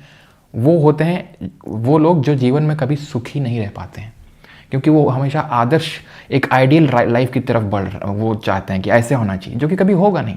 आज से ना तो 1000 साल पहले था, ना 2000 साल पहले, ना आज है, ना 1000 साल बाद होगा। तो क्या है सही तरीका जीवन जीने का? वास्तविकता में जियो कि इंसान तो है ऐसा। अब इंसान है ऐसा कि अगर आप आगे बढ़ोगे तो इंसान आपकी टांग खींचेगा। क्रैब मेंटालिटी है, तो इसलिए आपको उसके लिए तैयार रहना चाहिए। आपको पता है कि हाँ ऐसा होगा, वास्तविकता है ये, समझ रहे हैं? अब ज़्यादा इस पर मैं ज्ञान नहीं दूंगा, बस आखिरी है पैरेलल इकोनॉमी क्या होती है। तो पैरेलल इकोनॉमी वैसे तो जब टैक्स वगैरह पढ़ाऊंगा तो वहाँ पे ज़्यादा रिलेवेंट है ये, लेकिन अब यहाँ पे है तो देख लो। Parallel economy refer to all the forms of activities through which black income is generated and those which are usually not accounted for. समांतर अर्थव्यवस्था के ट्रेंडर्स गवर्नमेंट पॉलिसीज इनफेक्टिव।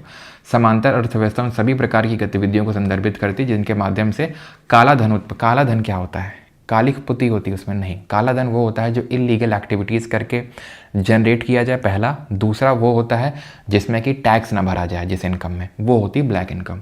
जैसे कि फॉर एग्जांपल मैंने ड्रग तस्करी करी, मैंने ह्यूमन ट्रैफिकिंग करी, उससे मैंने पैसा कमाया, ब्लैक इनकम। वो तो एकदम गहरा काला है, वो तो एकदम ऐसे समझ लो। और जो मान लो इनकम जनरेट करी उस पर टैक्स नहीं भरा, वो भी थोड़ा थोड़ा तो काला है, काला वो भी है, लेकिन वो तो एकदम गहरा काला है जो मैंने इलीगल एक्टिविटी करके कमाया। तो ये सब पैरेलल इकोनॉमी पैरेलली जो चल रही है, मेनली तो पैरेलल इकोनॉमी वही है जो गवर्नमेंट के दायरे में है ही नहीं, गवर्नमेंट के कंट्रोल में है ही नहीं। तो इसलिए गवर्नमेंट पॉलिसीज़ इनफेक्टिव हो जाती हैं। वो हम आगे देखेंगे कैसे होती हैं, उसके लिए आपको आगे इकोनॉमिक्स के जो है अध्याय देखने होंगे। ऑलराइट, तो बाकी जिन लोगों को आपको पता है ये लेक्चर तो नॉन एक्सक्लूडेबल था, लेकिन ये जो बैच है एक्सक्लूडेबल है, इसकी रिकॉर्डिंग जो है वो एक्सक्लूडेबल है, नोट्स एक्सक्लूडेबल है, क्विज एक्सक्लूडेबल है, प्राइवेट टेलीग्राम ग्रुप एक्सक्लूडेबल है, ठीक है। एंड अगर आपको ऐसा है कि भाई आपको if you want a hard copy तो you can go with the fat man, और इसमें आपको सारी चीज़ें मिल जाएंगी। तो आपको अलग से नोट्स वैसे तो आपको मिलेंगे, यहाँ पर मिलते हैं नोट्स लेक्चर के, तो नोट्स से आप कर सकते हैं। बाकी अगर फैट मैन है तो आपके पास हमेशा एक हैंड आउट टाइप रेडी रहेगा, आपके पास एक बुक रहेगी, तो आपको अभी फ़ोन से बार बार नहीं पढ़ना होगा। और कुछ जैसे मैं एडवांस बताता हूँ, जैसे लासेज फेयर का जो कॉन्सेप्ट था, लासेज फेयर, तो वो जो नई चीज़ें मैं आपको करवाता हूँ तो वो आप यहाँ पे लिख सकते हो। आप एक काम कर सकते हो कि पहले से ही एक ग्लांस कर लिया लेक्चर का कि आज क्या क्या होने वाला है हमारे इस लेक्चर में, एंड उसके बाद जो नया लग रहा है, ठीक है, साथ साथ ओपन रखा और उसको वहाँ पे नोट कर लिया। लाइक फॉर एग्जांपल जो लासेस फेयर, जो मार्केट इकोनॉमी वाला मैंने बताया लासेस फेयर का, या फिर इनविजिबल हैंड, तो उसको आप यहाँ पे नोट कर सकते हैं। और ये आपकी क्विज के लिए अपनी लिटिल बॉय, ठीक है, जहाँ लेवल 1 और लेवल 2 आपको क्वेश्चन देखने को मिलेंगे। ये इंग्लिश का, ये भी एक्सक्लूडेबल भी है, नॉन एक्सक्लूडेबल भी है, ठीक है, जिस तरीके से 4.0 बैच है। एंड ये कॉम्बो है जहाँ पे इंग्लिश जो PSP सर करवाते हैं एंड 4.0 ये दोनों हैं, ठीक है। क्वेरी नंबर चेंज हो चुका है तो please take note of this. ये क्वेरी नंबर है एंड ये ईमेल है। तो सॉरी, ये नहीं है, आई एम रियली सॉरी, ठीक है, ये नहीं है, ये है नंबर, ठीक है। अभी इस पे व्हाट्सएप क्योंकि बंद कर दिया गया है, इतना ज़्यादा मैसेजेस आए थे कि स्पैम में काउंट करके उसको बंद कर दिया, तो ये अभी नया नंबर है। Okay, thank you. अब लगाते हैं क्वेश्चंस, ठीक है, क्वेश्चंस लगाते हैं। ये रहे क्वेश्चंस, चलिए क्वेश्चन लगाएं। और बाकी लोग जो लोग जा सकते हैं जिनको क्वेश्चन से बहुत एलर्जी हो तो, ठीक है। चलो पहला ये करो question, which of the following central features is not associated with capitalist economy. निम्नलिखित में से कौन सी पूंजीवादी अर्थव्यवस्था से संबंध मुख्य विशेषता में शामिल नहीं है। ये तो शुरू होते ही ख़त्म हो गया, ओहो। एड और ऑक्सिलरी समझा दो सर एक बार। अंशुल यादव, मैं कितना बेसिक एकदम मैंने एकदम सिंपल टर्म से समझाया, तुम पक्का सो गए होगे उस टाइम पे, लेकिन खैर कोई नहीं।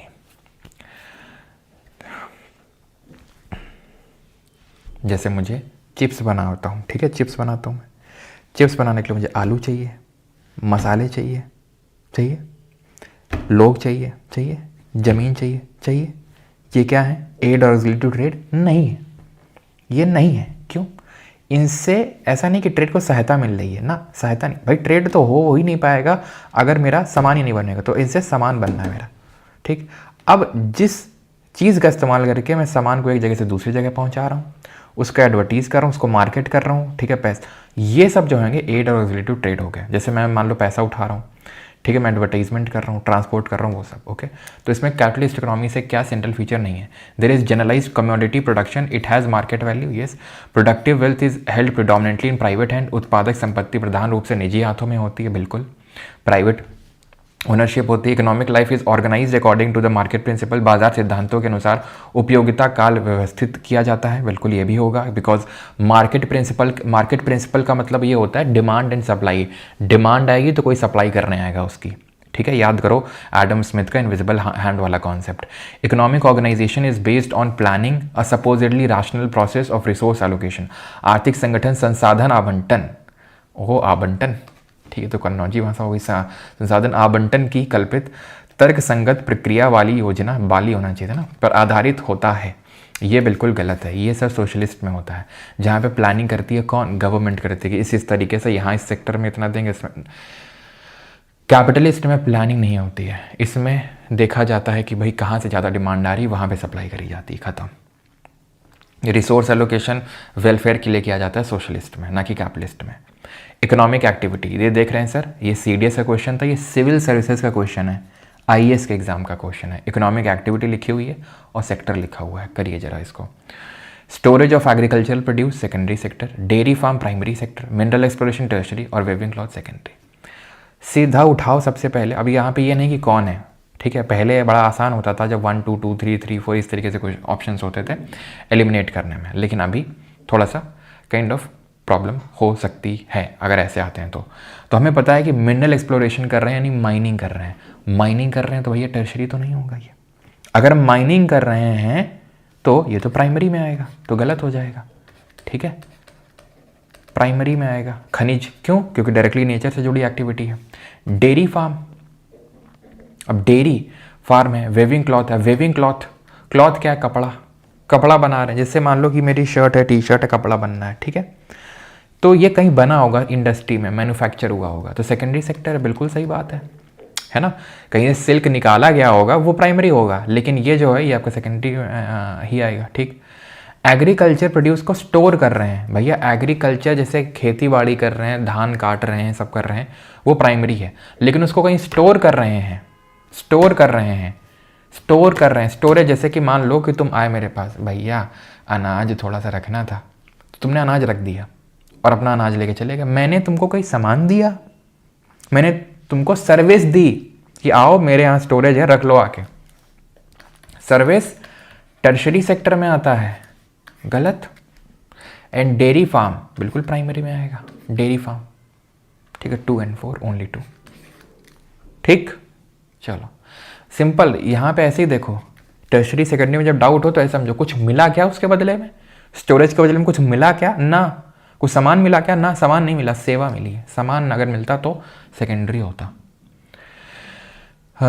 रियल सेक्टर ऑफ इकोनॉमी, ये भी सिविल सर्विसेज का क्वेश्चन है, 2022 में क्वेश्चन पूछा गया है, करिए जरा, रियल सेक्टर कौन सा इसमें से, निम्नलिखित में से कौन सा वास्तविक क्षेत्रक का निर्माण करते हैं, फार्मर्स हार्वेस्टिंग देयर क्रॉप, बिल्कुल होगा, textile mill converting raw cotton into fabric, कुछ तो बन रहा है, बैंकिंग सर्विसेज या कॉर्पोरेट बॉडी इशूइंग रुपी, ये सब नहीं आएंगी, जो भी सर्विसेज ये वाली होती हैं बैंकिंग सर्विसेज, ये फाइनेंशियल सेक्टर में आती हैं। अगेन इस पे SSC में, रेलवे में कभी आज तक क्वेश्चन तो मैंने नहीं देखा, लेकिन ठीक है, फिर भी पता होना चाहिए। The activities of services focused on creation, rearrangement and interpretation of new and existing ideas are refer to as, अब आराम से कर सकते हो, क्यों, क्योंकि मैंने तुमको 2 कीवर्ड दिए थे, एक आइडिया और एक पॉलिसी मेकिंग, किस में आ रहे थे, gold college offs, that is quinary activities, जो कि टर्शरी के अंदर में आ रहे हैं। क्वार्टरनरी क्या है, क्वार्टरनरी है जहाँ पे नॉलेज सेक्टर बोल रहे हैं, जहाँ पे नॉलेज बेस्ड एक्टिविटीज है, क्विनरी में पॉलिसी मेकिंग या डिसीजन मेकिंग। अब जो क्वेश्चन छोड़ा था पहला वाला वो कर लेते हैं। Among the following countries where did the idea of social market economy emerge in 1950, निम्नलिखित में से किस देश में 1950 के दशक में सामाजिक बाजार अर्थव्यवस्था का विचार सामने आया था, जर्मनी में। एक चीज़ ध्यान रखना, जो सोशलिज्म है ना, सोशलिज्म, इसको हम एक और नाम से जानते हैं, पता है क्या? इसको हम बोल देते हैं स्टेट कैपिटलिज्म। ध्यान रखना अगर कभी पूछ ले तो, वैसे या तो यहीं पे मैं लिख देता हूँ, ठीक है। सोशलिज्म को स्टेट कैपिटलिज्म बोलते हैं। क्यों? क्योंकि सोशलिज्म में कौन सब चीज़ डिसाइड कर रहा है? यहाँ प्राइवेट डिसाइड कर रहा था वो ना, यहाँ पे कौन डिसाइड कर रहा है? वो स्टेट, यानी कि वो गवर्नमेंट डिसाइड कर रही है। लेकिन कैपिटलिज्म क्यों बोल रहे हैं? क्योंकि एक तरीके से वो डिसाइड कर रहा है कि कौन कितने घंटे काम करेगा, कौन क्या करेगा, यानी कि है ये भी एक तरीके का ही कैपिटलिज्म। ऐसा कुछ इकोनॉमिस्ट का कहना है, मानना है, ठीक है। ऐसा कुछ इकोनॉमिस्ट का कहना है कि यहाँ पर भी लिबर्टी फ्रीडम उतनी रहती नहीं है जितना कैपिटलिज्म में। अगर कोई मान लो कि तुम्हारा खून चूस रहा है, हो सकता है कि सरकार तुम्हारा खून चूस रही हो, तो है तो एक तरीके कैपिटलिज्म, लेकिन कर कौन रहा है? सरकार, तो इसलिए स्टेट कैपिटलिज्म, ठीक है। विच of the following is an example of capital good? अभी रिसेंटली जो दिल्ली पुलिस का एग्जाम हुआ था उसमें पूछा गया, पब्लिक गुड का एग्जाम्पल पूछ रहा है। Public transport, private parks, police services या फिर इलेक्ट्रिसिटी। अब पब्लिक गुड क्या होते हैं? नॉन एक्सक्लूडेबल और नॉन रिवाल्वरस, यानी कि फ्री होते हैं, ओके, एंड उनका कंजम्पशन किसी दूसरे के कंजम्पशन को अफेक्ट नहीं करता है। सिंपल सी बात है कि नहीं है? अब पब्लिक ट्रांसपोर्ट की अगर बात करेंगे तो पब्लिक ट्रांसपोर्ट क्या है? पब्लिकली है, ठीक है, लेकिन पैसा देना पड़ता है। ट्रेन में जाते हो, मेट्रो में जाते हो, बस में जाते हो, ऐसा तो नहीं कि फ्री में घुस गए चढ़ गए, वो बात अलग है। दिल्ली में फ्री महिलाओं के लिए है, ठीक है, तो एक्सक्लूडेबल है ना ये, तो public good. Private parks private है, नाम में ही प्राइवेट है ये तो, ठीक है, नाम में प्राइवेट है। प्राइवेट है का मतलब कि भाई एक्सक्लूडेबल भी और रिवाल्वरस भी है, ठीक है। पुलिस सर्विसेज, इसके लिए तुमको पैसा नहीं देना, वो बात अलग है कि वो मांग लेते हैं, ठीक है, 500 की पत्ती वो, ठीक है, लेकिन वैसे तो नॉन एक्सक्लूडेबल है, फ्री है और नॉन रिवाल्वरस है। यानी कि तुमने अगर पुलिस सर्विस ले ली तो ऐसा नहीं कि दूसरे की पुलिस सर्विस अफेक्ट हो जाएगी। इलेक्ट्रिसिटी एक्सक्लूडेबल है, पैसा लगता है बिजली का, वो बात अलग है। तुम कटिया डाल ले होते हो रात में छुप के कि कौन देख ना पाए। क्यों? कौन है यहाँ पे? सही बताना बेटा, कटिया जो डालता है। Under the laissez faire economic theory what is the role of the government? Delhi police बता। तो total control of the economy बताओ। लासेस फेयर मैं नहीं बताऊंगा, जल्दी बता। घूस, हाँ, तो क्या होगा? जहाँ पर इंटरफेयर ना करे गवर्नमेंट इकोनॉमिक अफेयर्स में, खेलने दो जैसा मार्केट खेल रहा है।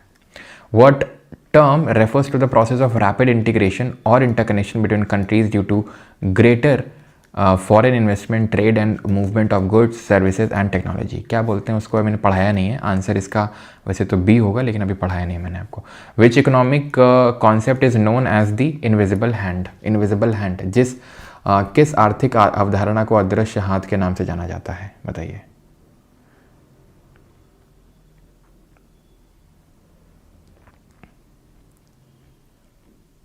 चलिए, तो known as the invisible hand, market forces. किसने दिया था कॉन्सेप्ट? एडम स्मिथ ने in his book Wealth of Nations.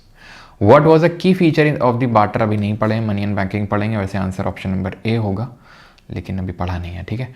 Choose the correct statement regarding the public goods. तो सार्वजनिक वस्तुओं के संबंध में सही कथन का चयन करिए पब्लिक गुड के बारे में, बताइए जल्दी से।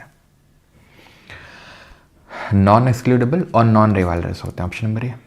इन economics what does the opportunity cost refer to? अर्थशास्त्र में अवसर लागत किसे संदर्भित करती है? तो क्या है, जल्दी से बताओ। एक टैक्स, एक डिस्काउंट है, एक टोटल मनी है। The next best alternative forgone, अगला सर्वोत्तम विकल्प जो छूट गया। Software development and scientific research are activities associated with which sector? Primary, secondary, tertiary या क्वार्टरनरी? सॉफ्टवेयर डेवलपमेंट और साइंटिफिक रिसर्च किस में आएगा? ये तो आएगा नहीं, टर्शरी क्वार्टरनरी में डाउट हो सकता है, लेकिन ये नॉर्मल काम तो है नहीं, नॉलेज बेस्ड एक्टिविटीज़ हैं, तो इसको मैं क्वार्टरनरी में रखूँगा। कंसिडर्ड अ की फोकस ऑफ मैक्रो इकोनॉमिक्स, निम्नलिखित में मैक्रो इकोनॉमिक्स यानी समष्टि अर्थशास्त्र का प्रमुख केंद्र किसे माना जाता है? दिल्ली पुलिस को देख रहे हो कितने क्वेश्चन भर के आए हैं इसी टॉपिक से। Delhi police, Delhi police, Delhi police, Delhi police, Delhi police, Delhi police, Delhi police, Delhi police, Delhi police, देख रहे हो? दिल्ली पुलिस खत्म होने का नाम नहीं ले रहा है। The behaviour of individual consumers, ठीक है, व्यक्तिगत उपभोक्ताओं का व्यवहार नहीं, इंडिविजुअल का नहीं। Allocation of resources and specifics नहीं, ओवरऑल इकोनॉमी की बात करते हैं, स्पेसिफिक मार्केट की नहीं। Overall performance and behaviour of the economy, अर्थव्यवस्था का समग्र प्रदर्शन और व्यवहार, option number C. What are the 4 main factors of production, अभी नहीं पढ़ा है, लेकिन आंसर अगर आप जानना चाहते हैं तो ऑप्शन नंबर ए होगा, लेकिन अभी पढ़ा नहीं हम लोगों ने, ठीक है। A steel manufacturing plant belongs to which sector of the economy, steel, ठीक है, तो ये भी हम आगे चल के पढ़ेंगे, ठीक है। वो जो what to produce, how to produce, to whom to produce and what price to sell, वो सारी चीज़ें आगे देखेंगे। Steel manufacturing plant belongs to which sector, तो स्टील मैन्युफैक्चरिंग है, नाम में ये मैन्युफैक्चरिंग, मैन्युफैक्चरिंग सेक्टर किसको बोलते हैं, सेकेंडरी को, blue collar jobs. Which economic sector is commonly referred to as the industrial sector, किस आर्थिक क्षेत्र को आमतौर पर औद्योगिक क्षेत्र कहा जाता है, primary sector, secondary sector, tertiary sector, services sector. Industrial sector किसको बोलते हैं, तो ये सेकेंडरी को बोलते हैं। देख रहे हो भैया मेरे, दिल्ली पुलिस खत्म ना हो रहा है अभी तक। पब्लिक गुड रेफर टू, सार्वजनिक वस्तु, ये पूरे इकोनॉमी से क्वेश्चन नहीं दिल्ली पुलिस के, जो आज पढ़े हैं उसके सिर्फ क्वेश्चन है। Goods produce only by government, goods that are excludable, goods accessible to all and non rivalrous, goods exported abroad. Yes, देखो तो गवर्नमेंट तो प्रोड्यूस कर रही थी मेट्रो रेलवे, ये तो क्या पब्लिक गुड हो गया था? नहीं, पब्लिक गुड है जो एक्सेसिबल हो सभी को, नहीं नॉन एक्सक्लूडेबल हो और नॉन राइवल हो, सिंपल, ठीक है, नॉन एक्सक्लूडेबल और नॉन राइवलरस हो। Banking, transport and teaching are all examples of which economic sector, banking, transport, teaching, क्या है ये सब, क्या है ये सब, टर्शरी सेक्टर। सर्विस सेक्टर ले, अब ये सब बेसिक बेसिक से क्वेश्चन है, ये पढ़ा नहीं है, छोड़ सकते हो अभी। बताओ क्या, देख लो दिल्ली पुलिस खत्म ही नहीं हो रहा भाई, अब जा खत्म हुआ है। ये सब करना खुद से, बेसिक से क्वेश्चन एकदम CHSL वाला करो। In the context of public goods, non rivalries stands for, देख रहे हो कितने क्वेश्चन आए इस टॉपिक से। One persons use reduces the another's use, non rivalries, गैर प्रतिस्पर्धी। एक पर्सन का यूज रिड्यूसेस अनदर यूज, नहीं ये तो राइवलरस होता है। One person use doesn't reduce another's use, ये होता है non rivalrous. Giffen good वगैरह क्या होते हैं वो सब आगे देखेंगे डिमांड एंड सप्लाई वाले चैप्टर में। Again CHSL 2025, which of the following statement is correct regarding the public good, सार्वजनिक वस्तुओं के संबंध में निम्नलिखित में से कौन सा कथन सही है।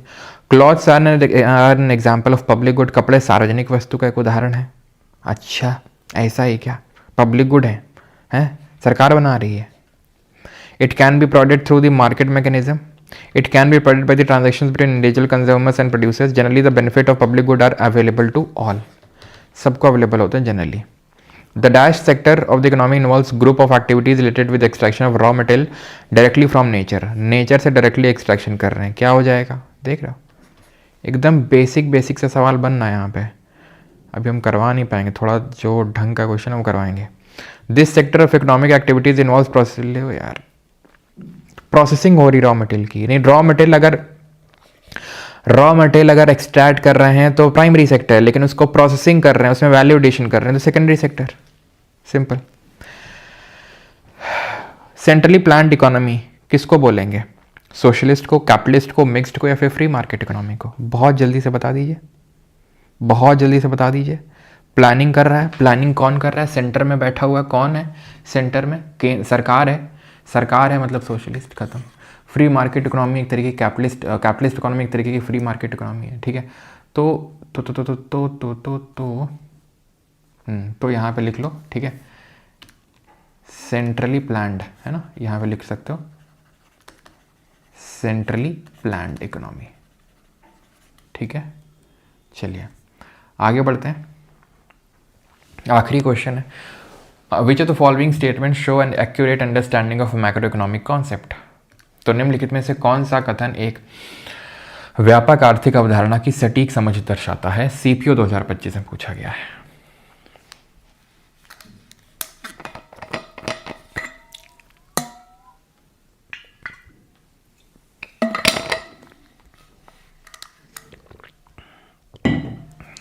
Which of the following statement shows an accurate understanding of macro economic concept? तो कौन सा स्टेटमेंट है? तो ये हमारा GDP includes earnings sent home by citizens working abroad. पहली बात तो GDP का पार्ट नहीं होती, वो GNP का पार्ट होती हैं, ठीक है, तो उस हिसाब से गलत हो जाएगा, ये GNP का पार्ट होती है। When the general price level rise the value of money tends to fall, general price level की बात करें, सही होगा। Country's budget is considered balanced when export exceed import, नहीं, जब एक्सपोर्ट इंपोर्ट बराबर होते हैं तो उसको बोलते हैं बैलेंस्ड है, ठीक है। एक्सपोर्ट जब ज़्यादा होते हैं तो सरप्लस बजट होता है, ठीक है। Central bank controls inflation mainly through changes in income tax rate. नहीं भाई, आई नो कि हमने ना ये पढ़ा है, ना ये पढ़ा है, ना ये पढ़ा है, ठीक है। अभी हमने ये सब नहीं पढ़ा है। ये इसमें होता ये है कि सेंट्रल बैंक कंट्रोल नहीं करती टैक्स रेट, वो करती है गवर्नमेंट। आरबीआई नहीं करती, गवर्नमेंट करती है, जिसको फिस्कल पॉलिसी बोलते हैं।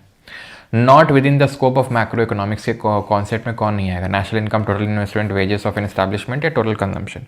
तो आई थिंक थोड़ा सा गेस करना आसान है कि यहाँ पे नेशनल लेवल की बात करें, पूरी की बात करें, total consumption, total investment, wages of an establishment, संस्थान का वेतन। यहाँ पर हमने स्पेसिफिक बात कर रहे हैं, बहुत स्पेसिफिक। ओके, चलिए सेकंड लास्ट क्वेश्चन करो। We haven't done this, please मत करिएगा अभी इसको, अभी हमने पढ़ा नहीं है। स्टॉक और flow. Transportation storage falls under, तो ट्रांसपोर्टेशन स्टोरेज किस में आएगा? IBA में क्वेश्चन आए हैं, तो ऑब्वियस बात है सर्विस में आएगा आपका, ऑप्शन नंबर सी, क्योंकि यहाँ पर हमें कुछ मिल तो नहीं रहा है सामान, ठीक है। चलिए UPPCS का सवाल है, Indian economy is an under developed economy, Indian economy is a mixed economy, John Maynard Keynes is the father of economics, बताएं।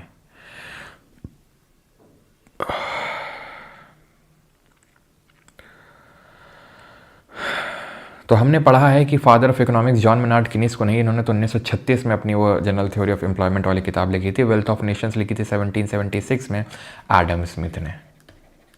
तो एडम स्मिथ को फादर ऑफ मॉडर्न इकोनॉमिक्स बोलते हैं। तो तीसरा वाला तो गलत हो जाएगा, यहाँ पे बात बिल्कुल सही है, ठीक है। इंडिया मतलब ठीक है, उतनी अच्छी नहीं, इसका मतलब ये थोड़ी ना कि बिल्कुल ही बेकार अंडर डेवलप्ड है। डेवलपिंग इकोनॉमी इंडिया, ठीक है। इंडियन इकोनॉमी डेवलपिंग, और ये मिक्सड वाला तो हमने देखा ही था अभी, यहाँ पे देखिए, ठीक है कि नहीं है मिक्सड। ओके, तो आंसर क्या हो जाएगा? आंसर हो जाएगा ओनली, ओहो अच्छा, ओनली 2 दिया ही नहीं इसमें। ओहो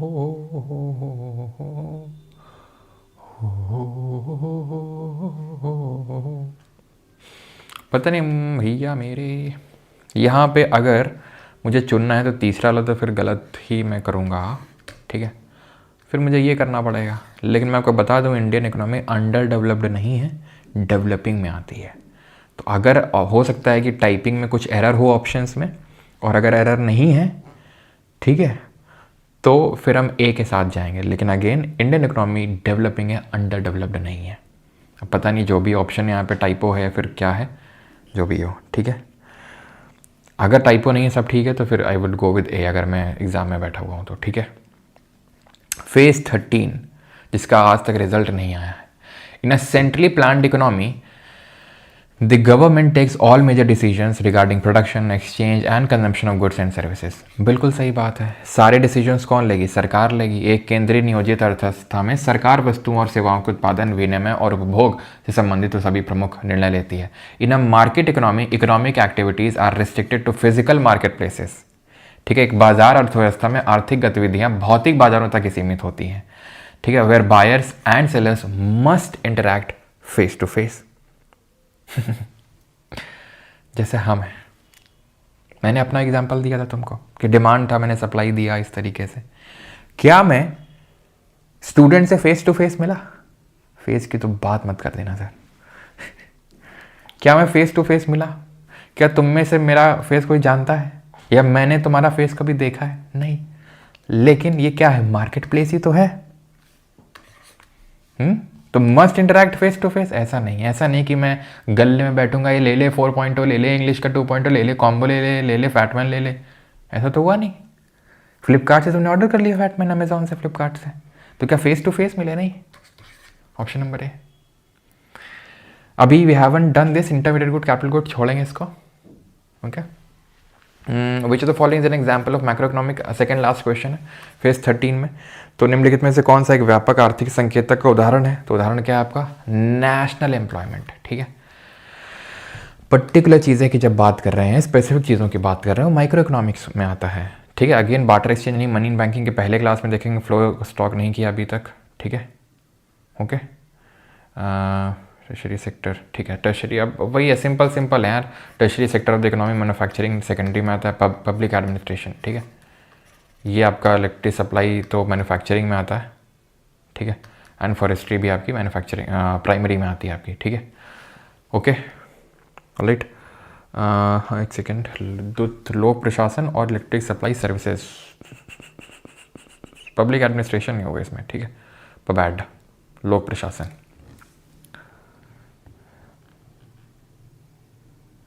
ठीक ठाक नंबर ऑफ क्वेश्चंस हैं यार इसमें तो अभी ना, चलो थोड़े ठीक ठाक वाले ही करवा देते हैं, बाकी तुम वन लाइनर तुम खुद से करोगे, जो ना बने लोड मत लेना, सब देखेंगे, ठीक है।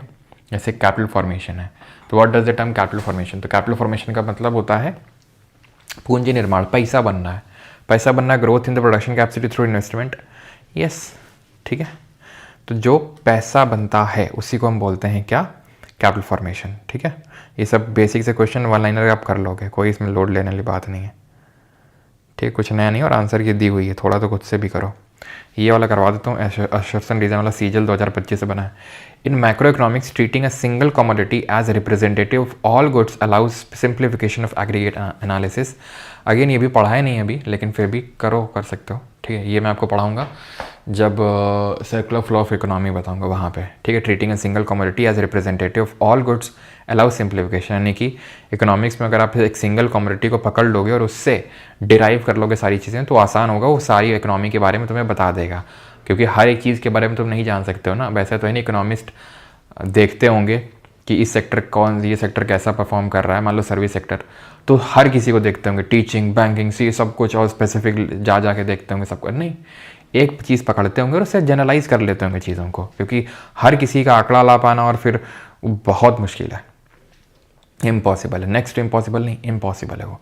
This is because all individual goods always behave identically and under inflationary trend. ऐसा इसलिए है क्योंकि जो मुद्रास्फीति के प्रवृत्ति में, अभी भी हमने मुद्रास्फीति नहीं पढ़ा है, इन्फ्लेशन, ठीक है, आगे सब देखेंगे, तो बिल्कुल ऐसा इसलिए क्योंकि मुद्रास्फीति की प्रवृत्ति में सभी व्यक्तिगत वस्तुएं हमेशा एक समान नहीं, हमेशा एक समान नहीं होती, आइडेंटिकली देख सकते हो, ऑलवेज बिहेव आइडेंटिकली, ठीक है। ऑलवेज बिहेव आइडेंटिकली ये गलत हो जाएगा, ये एक एक्सट्रीम कीवर्ड है कि हमेशा आइडेंटिकली बिहेव करती है, सिमिलर बिहेवियर होता है लेकिन एकदम आइडेंटिकल और वो भी हमेशा, ये नहीं होता है।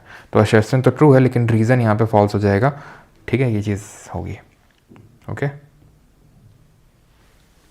ठीक है। बाकी तो और आप खुद कर सकते हो, पूरी आंसर की दी हुई है।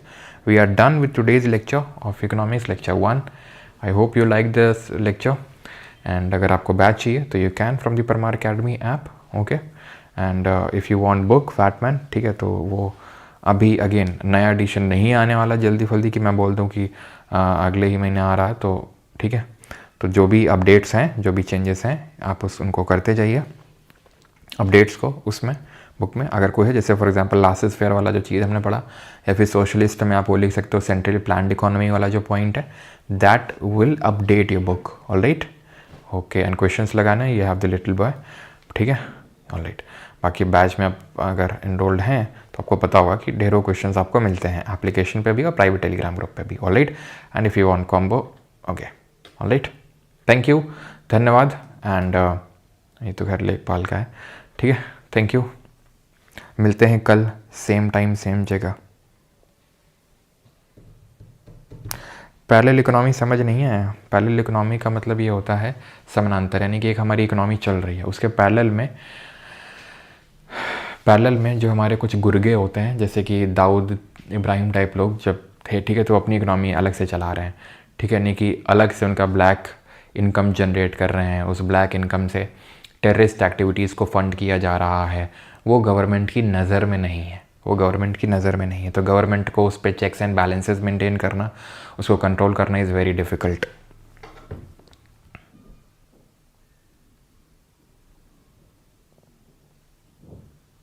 सर मैं लेट हो गया हूँ, वीडियो 5 मिनट के लिए प्राइवेट मत करिए प्लीज़। अच्छा चलिए कोई नहीं, इकोनॉमी का ये पहला लेक्चर था तो इसको फ्री रखेंगे, ठीक है। और आप लेट भी आए हैं तो आपका उसमें भी काम हो जाएगा, ठीक है, क्योंकि आज पहला लेक्चर था, ऑलराइट। अपना उसूल है, हर सब्जेक्ट का पहला लेक्चर फ्री रहता है, वो नॉन एक्सक्लूडेबल रहता है और नॉन रिवाइवल्स तो है ही। Thanks to YouTube, thank you.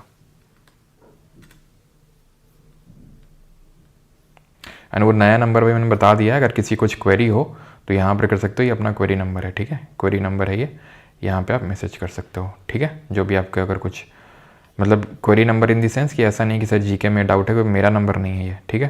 Query in the sense कि एप्लीकेशन में कुछ ग्लिचेस है, टेक्निकल ग्लिचेस हैं, या फिर बैच को लेके कुछ इंक्वायरी करनी है उसके लिए है। बाकी तो जो लोग बैच में हैं, आपको बैच के अंदर ही, ठीक है, एक सेक्शन मिलता है डाउट का, तो वहाँ पे आप पोस्ट कर सकते हो डाउट।